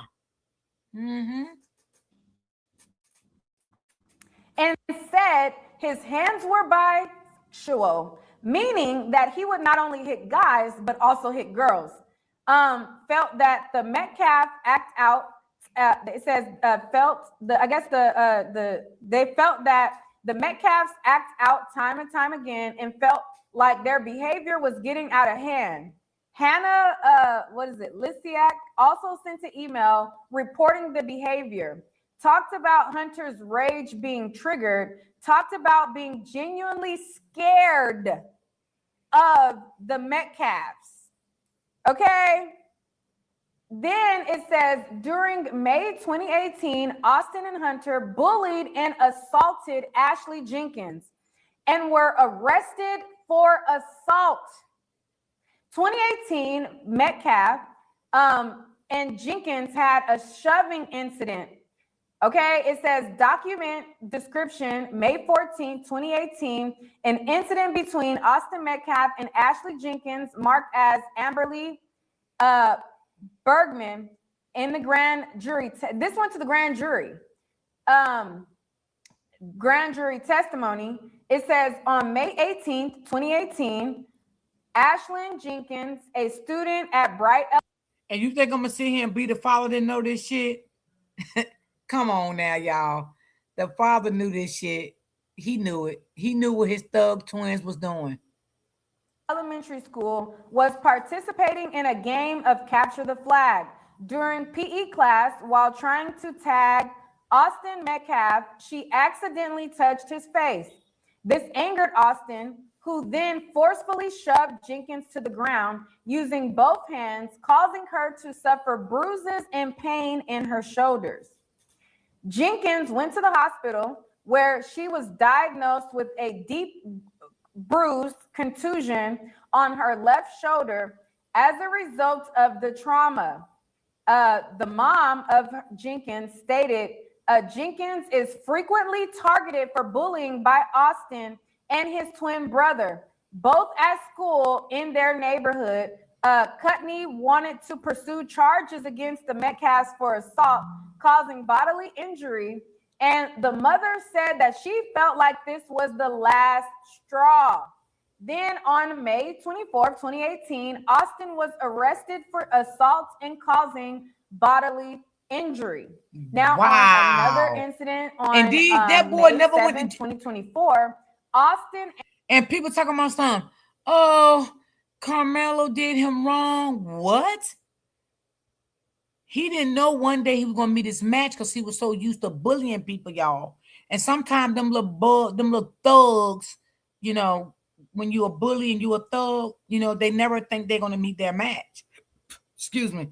And one day you normally does, you know, they'll put you to bed, you know. Hey. And Hunter Metcalf assaulted another girl, Sadie Savak. For Metcalf, it says Metcalf and the Savak assault. Ooh, Lante, I never thought about that. You're right. You're right. Because they did get that scholarship to that lady for her. I think that was her son. And everybody was going crazy. Yeah. I remember that. Because they posted mother and they posted son. Because the mother's son was a football player too. The one they gave that scholarship to. Absolutely. Incident. So a document description of where it says May 7, 2024, incident between Austin Metcalf, Hunter Metcalf, and Sadie Savak. The incident began with an argument between Sadie Savak and Austin after Sadie blew vape smoke in Austin's face. The argument escalated and moved outside the house. Hunter went outside to try to calm Sadie down, but Sadie punched him in the face. Hunter then put Sadie in a full Nelson hold to restrain her. Austin also went outside and grabbed Sadie's arm in an attempt to calm her down, but Sadie accused him of assaulting her. A witness, Jackson Childers, confirmed that he saw Austin grab Sadie's arm, but did not see Austin assault her. Sadie's parents later contacted the police, claiming Sadie was assaulted by Austin. Sadie alleged that Austin knocked her to the ground and punched her in the stomach. The police noted the conflicting accounts of the incident and the lack of physical evidence. Sadie still wanted to press charges against Austin for assault, so the incident was documented. Ultimately, the parents of Sadie and Hunter advised they did not want to pursue criminal charges, and the case was closed for informational purposes only. All right. It says Austin on another No, Sadie occasion, mother should have it put says his Austin ass in and jail. Hunter, messages about getting kicked out of the football game and wanting to beat up kids, saying they were talking crazy. The same phrase Hunter said about Carmelo Anthony. So it says in the Cellbrite messages, someone named William messaged what happened today at the game. How come y'all left? Austin replied, got kicked out. William said, dang, why? Y'all getting a fight or something? Austin said, almost. They were talking crazy and we lost our cool. Austin then said, or Hunter said, they were talking crazy, we lost our cool. Austin then said, I was about to beat the out of these kids. Hunter then said, it's our fault. And bro, Austin, chill. All right. So they have Y'all, them twins done got no self-control things on their record. One of the lights just went out. Let me see. I don't know what happened. The light went out. Let me see. Let me see if I can turn it on. 1 second. Y'all, those twins, they had no self-control at all. At all. And the mother probably was doing the best she could, you know? Maybe she was doing the best she could. Maybe the father was not there as he should have been there, because it seems to me the father probably was scared of them damn thugs his damn self, you know? So he probably wasn't saying as much, you know? But I knew it was more to this story, y'all. I said it in the beginning. I said it is more to this story. Something is not adding up the way they did that court shit. But see what they did, they tried to dim Karmelo light, put him in jail, because they didn't want the bright light to come out on these two thugs.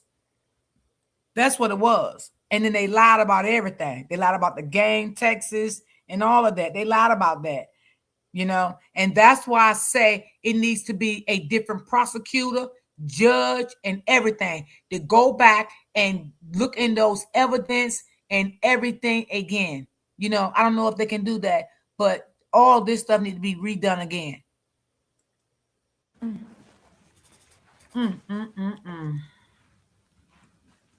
1 second, y'all. This is crazy. Oh, he left.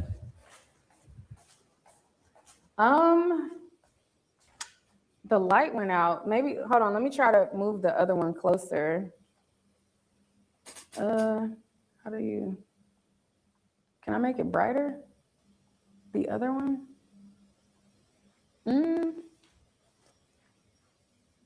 I think the battery probably went out.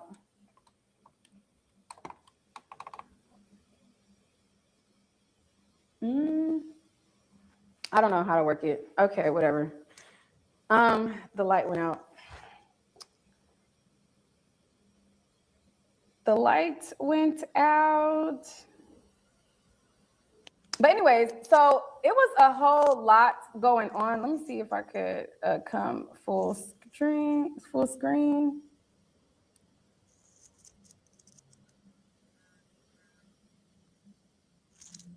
Let me try to troubleshoot this light situation, and I will come back. So let me see something really quick. Hold on. Baby, she brung the tea out on this one, y'all. Woo, baby. Them twins was definitely thugs. Did it go out? All right, I'm gonna come back. All right, y'all. She ended that. So listen. Don't get scammed. They're trying to sell you the fake Brasilia oil of oregano. I'm not going to play that one today because I did run over time. But wait a minute, y'all.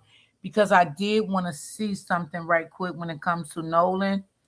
Because a prosecutor did speak out about Nolan. Right? What they said about the DA that they're not liking. So I'm going to bring that up right quick before I get off. Because I ran over time. It's going on 4 o'clock. Let me see. Can I find it? Y'all make sure y'all hit the like button if you'd like to donate. The link is at the bottom. Let me see which one was it. Okay, I think it's this one here. Okay, hold on, y'all. This is the one I want y'all to see. that he was talking about. The process of the investigation. Let me bring it back to the beginning. Check this out. Nolan Wells, what you're not seeing, and if you want to really understand this case and what's happening, trust the former homicide prosecutor and a person who ran a prosecutor's office and has presented thousands of cases before the grand jury, because it's not what you're seeing, it's what you're not seeing. Now, so let's listen to what he's saying about Nolan. But now I went to go get proof. I went to get evidence for you. Look, we don't have the box. We don't have the file.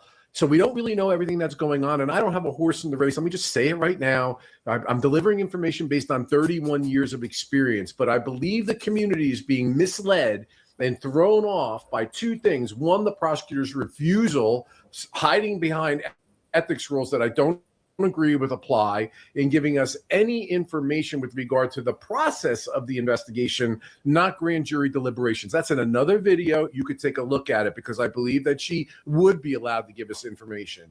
And the other thing is that when the prosecutor says to the public, to the effect that the grand jury will evaluate Mr. Wells' death, and that is the procedure in the county when a person dies from unnatural causes, it goes to the grand jury. I believe that statement alone that she's making is misleading. And I said this before too, and I went and got you evidence so that when you're arguing and debating this case with your friends and family and people that are out there, you can do it from the standpoint of an intellectual, from a person who's done this, why these statements are wobbly. First, I'm just going to say the DA should be out there giving more information. They're not. But the information that we're getting, to me, is just somewhat misleading to the public, and I'm going to tell you why. I researched and I went into records of other cases that are handled in her very county, and I want to get into one thing that I found shocking. And I'm going to show you this during my presentation so that you can look at it. Here's an article of an individual who was found drowned. An individual was found drowned. Sound familiar? And within a day, they had a preliminary autopsy and released the findings of a homicide investigation and asked the community for help. So here we Mississippi have talking about, y'all, results done in Nolan Wells, but we're not allowed to know anything about them. And the answer as to why we're not allowed to know about them is this old grand jury investigation, and I'm following my ethics rules. Well, why wasn't it done in the case that I'm showing you here? They literally gave not only autopsy results, but preliminary autopsy results and declared it a homicide. So like I've said to you guys before, it's not what you see, it's what you don't see. You don't see them declaring that it's a homicide, and you see them hiding behind this fuzzy language that all unnatural deaths go before a grand jury. And that's probably accurate. But what they're also not telling you is what the autopsy results are. And we certainly know they released them because they did in this case not too long ago. And the second thing is there have been no arrests. And I said this before. The statement also makes you feel, well, we present it and we see if there's a crime and an individual and then we make an arrest. I mean, then we present it first, and then in this case, you can also see that not only did they give the preliminary results of the autopsy, but they actually made arrests. And I said this in a previous video, and people for some reason got irritated. The normal course, like I said, if somebody shoots somebody on the street and it's witnessed, they don't sit there and say, okay, thanks, we're going to gather some evidence, we're going to present it to the grand jury, and then we're going to arrest you. That's not how it happens. What happens is you get arrested. It's obvious. It's common sense. There's probable cause to believe you committed a homicide and you're the person that did it. And later, after the investigation is complete, it's brought to the formal process of a grand jury. So it's complaint first and then grand jury presentation. So we have to ask ourselves some questions. Now that you know that process, we can start asking intelligent questions and making inferences from it. And this is why I love telling you guys this stuff based on all my years of experience and having not been a homicide prosecutor, but run a prosecutor's office. One, I'd be telling you the straight deal here, okay? When she says it's got to go before a grand jury, that's true. But the fact that there hasn't been an arrest says something.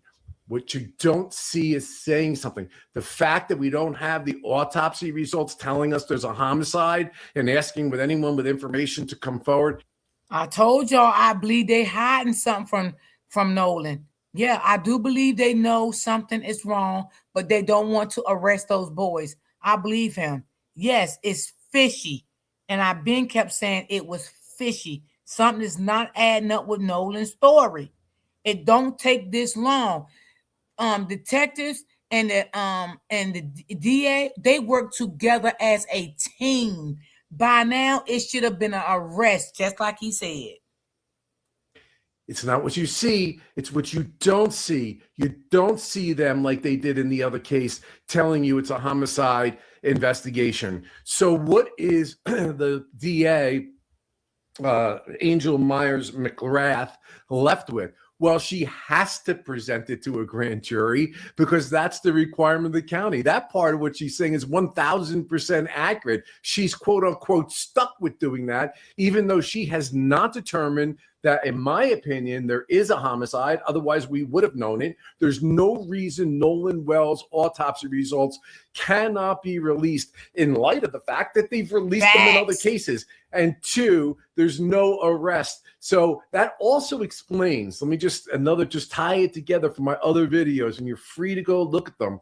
When I said this and people got irritated, I'm not saying this because I'm in favor of Nolan or against Nolan, but I know that that phone is a crucial piece of evidence. And you know from my other videos that I say the prosecutor is not violating her oath or the ethics rules, excuse me, if she were to tell us whether there was an agreement with Nolan Wells' family and their representatives or not to release that phone. That does not invade, and there's the ethics rule I gave to you before, the deliberations of the grand jury. She's just telling you whether or not what's being told to us, and we have no reason to dispute it, that she had agreed under certain circumstances to have this phone released to her and evaluate it with the family's representatives, whether that's true or it's not true.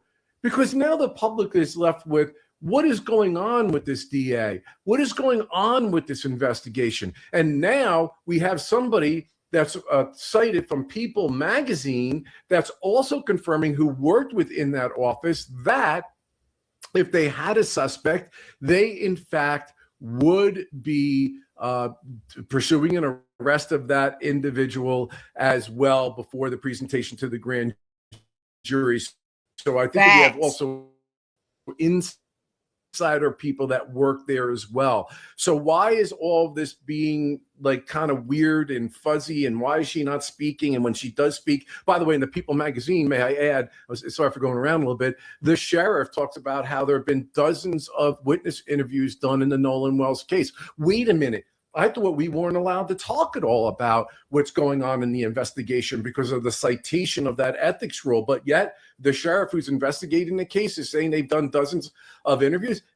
The sheriff saying there's dozens of interviews does not violate the ethics rules about the deliberations of the grand jury, what they're hearing, what they're listening to, what they're saying in the grand jury. That is secretive. But saying you've done dozens of witness interviews, saying you've done forensic evaluations, saying you've reviewed 50,000 photographs, 24 videos, saying that you've hired outside consultants and experts and things of that nature is not invading the grand jury proceeding. So, you know, I just say to the DA, you can't have it both ways. You can't say, I can't tell you anything, and then have a sheriff talking about how we've done dozens of interviews. Of course, you can give us more information. Of course, you could tell us the results of the autopsy you did in these other cases. Of course, you could tell us whether this is a homicide investigation. So, ladies and gentlemen that are out there, and if you want to talk about this intelligence, it's not what you're seeing, it's what you're not seeing. And last point, this is the reason why with the phone, I was so, from my inside knowledge of things, so like, wait a minute, what's going on? If you believe there was a homicide and you believe there was evidence of a crime on that phone, I know I'm going to irritate people, but I'm not talking about Nolan Wells' case. I'm talking about the law.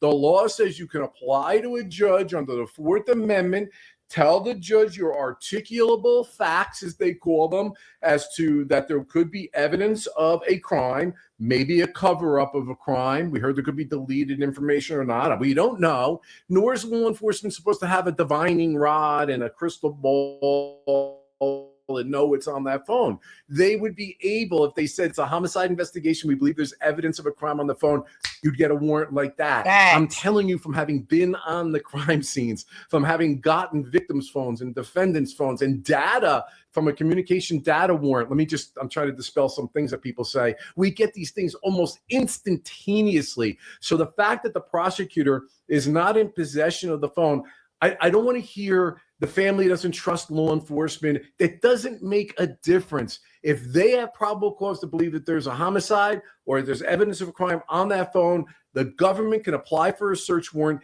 and seize that phone. The fact they didn't, let's not look at what we see, it's what we don't see.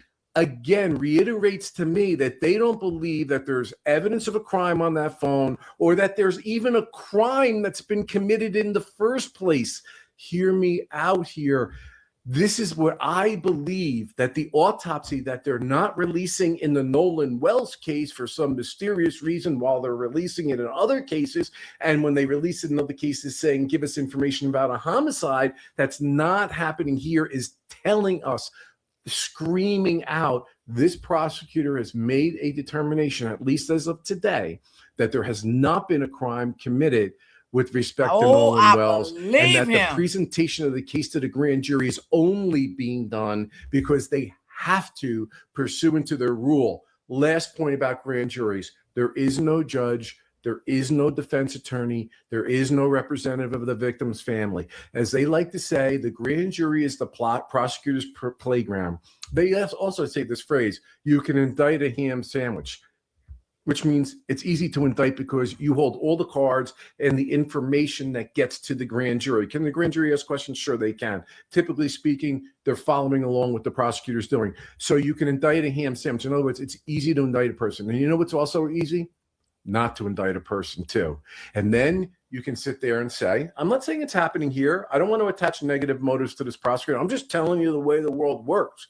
You could sit there and say, we presented all the information to the grand jury. It's a secret proceeding. I can't tell you what the deliberations were, but they, after listening to all the evidence, said that there's no information relevant to come forward and issue an indictment, and that's the end of the matter. Now, last point, and I'll leave you with this. I also have, as a long-form video in my YouTube, a press conference that I literally conducted after a grand jury proceeding in a racially potentially motivated police-related shooting of a minority citizen, where I felt that it was very important to get out and give a press conference so that the community was confident that they had all of the information that we had. I didn't say what we presented to the grand jury or what the grand jury's deliberations were. I just let them know what the investigation was about, a completely different thing. And I would suggest this DA really get some good advice. Last point, we said, some people say, well, what does the DA have to say? Anything she says be used against her?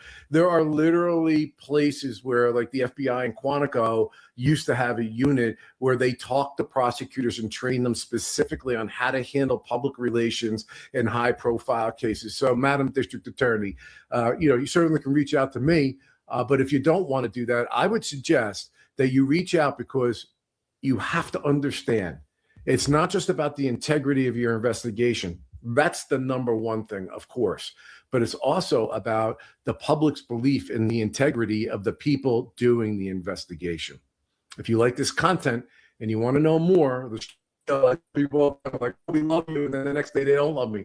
I'm just calling balls and strikes based on 31 years of experience of a prosecutor inside of the crime scenes themselves and inside of the courtroom prosecuting these cases, and someone who literally had the very job that DA Angel McElrath has. Thanks very much for all your support. Like, share, and follow for more. Y'all, didn't I tell y'all it's something ain't right with this Nolan thing? I'm telling y'all, I believe that they trying not to do nothing. This is what I believe, because there's no way they don't know what happened. They know what happened. They know what happened to Nolan. And I said before, I don't believe they trying to take this to grand jury. I don't believe none of that. And I believe they came out and try to put Nolan's mother on blast. Oh, well, we giving you 24 hours to get the phone back. That was because they was getting the heat brung on them again, okay? And they didn't like that. So they had to come out saying about the phone because they wanted to make Nolan mom look bad, like she didn't give over the phone. We could have been had this taken care of if she'd have gave over the phone. No, because his body says a lot alone without the phone. Okay, his autopsy says a lot without that phone. Y'all know what happened to that boy. Y'all know, and the reason why y'all trying to cover up because who these boys' parents was, and who they connected with. It's about connection and all of that. Y'all trying to cover everything up. That's what's going on. And I hope this case don't go cold, but this is exactly what's going on. And I wanted to make sure I play that because I was gonna play it last week and I forgot. I was gonna play it Saturday, but I forgot. And plus, I didn't want to be on long Saturday because of my granddaughter left. So I said, "Oh, let me get it out." So I hope y'all heard what he said. He been an investigator for 31 years. 31 years. But that's what they did, y'all. That autopsy told everything what went on with Nolan. Everything. And this is the reason why they didn't send the other body parts to the other guy when he did the autopsy, because they didn't want him to look at and find what they found. Okay. All this is a cover up for Nolan. Okay. Now I do know, I think last week the mother sent for the records for the towing company. I think she did do that. I hope she get everything back soon. I hope she do. I hope she get everything back soon. Because I'm sick of them saying that the tote company that was fake and all of that stuff. Well, like I said before, if it was fake, go find Vicky, talk to Vicky, because Vicky was the one that accepted the call. She picked up, she talked to the boys, she helped the boys. Only Vicky would know. Y'all should get in contact with Vicky. Shit, Vicky knows everything, okay? Because Vicky was the one that took that call, okay? And I don't believe nothing was fake. I believe everything that I heard, I believe it was true. I definitely do believe it was true. I do. It's sad, y'all. It really is. Yes, the Seacoast company. Yeah, get in contact with the Seacoast company. Stop trying to discredit people. And I forgot her name, y'all. But anyway, she was on Facebook this morning. She was saying like every TikTok page she make, they keep taking it down. Cause I guess she bringing out more stuff about what happened with Nolan and stuff. And baby, they not liking it because they striking all her pages. And people was telling her to make a YouTube channel. I think that's what she need to do. Yes, Nicole, I don't understand it. It's just what the fuck is going on with this?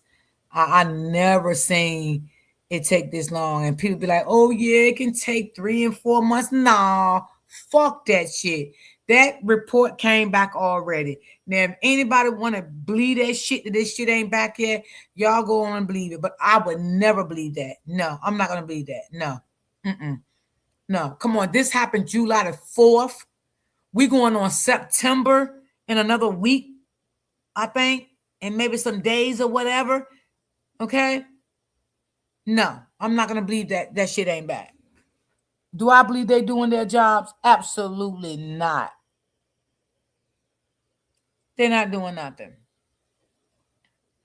It could be her. She a white girl, but baby, they've been coming after her. I mean, coming after her. Yes. She be putting out that real shit. Yes, it is a lot of people involved. Yeah. Yeah.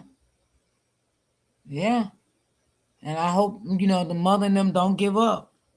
I don't know what may come out of this. I don't know, but I feel it's just fishy. It's fishy. It's not right. And like that prosecutor right there just said, I played. He said that they could have came out by now and gave some updates,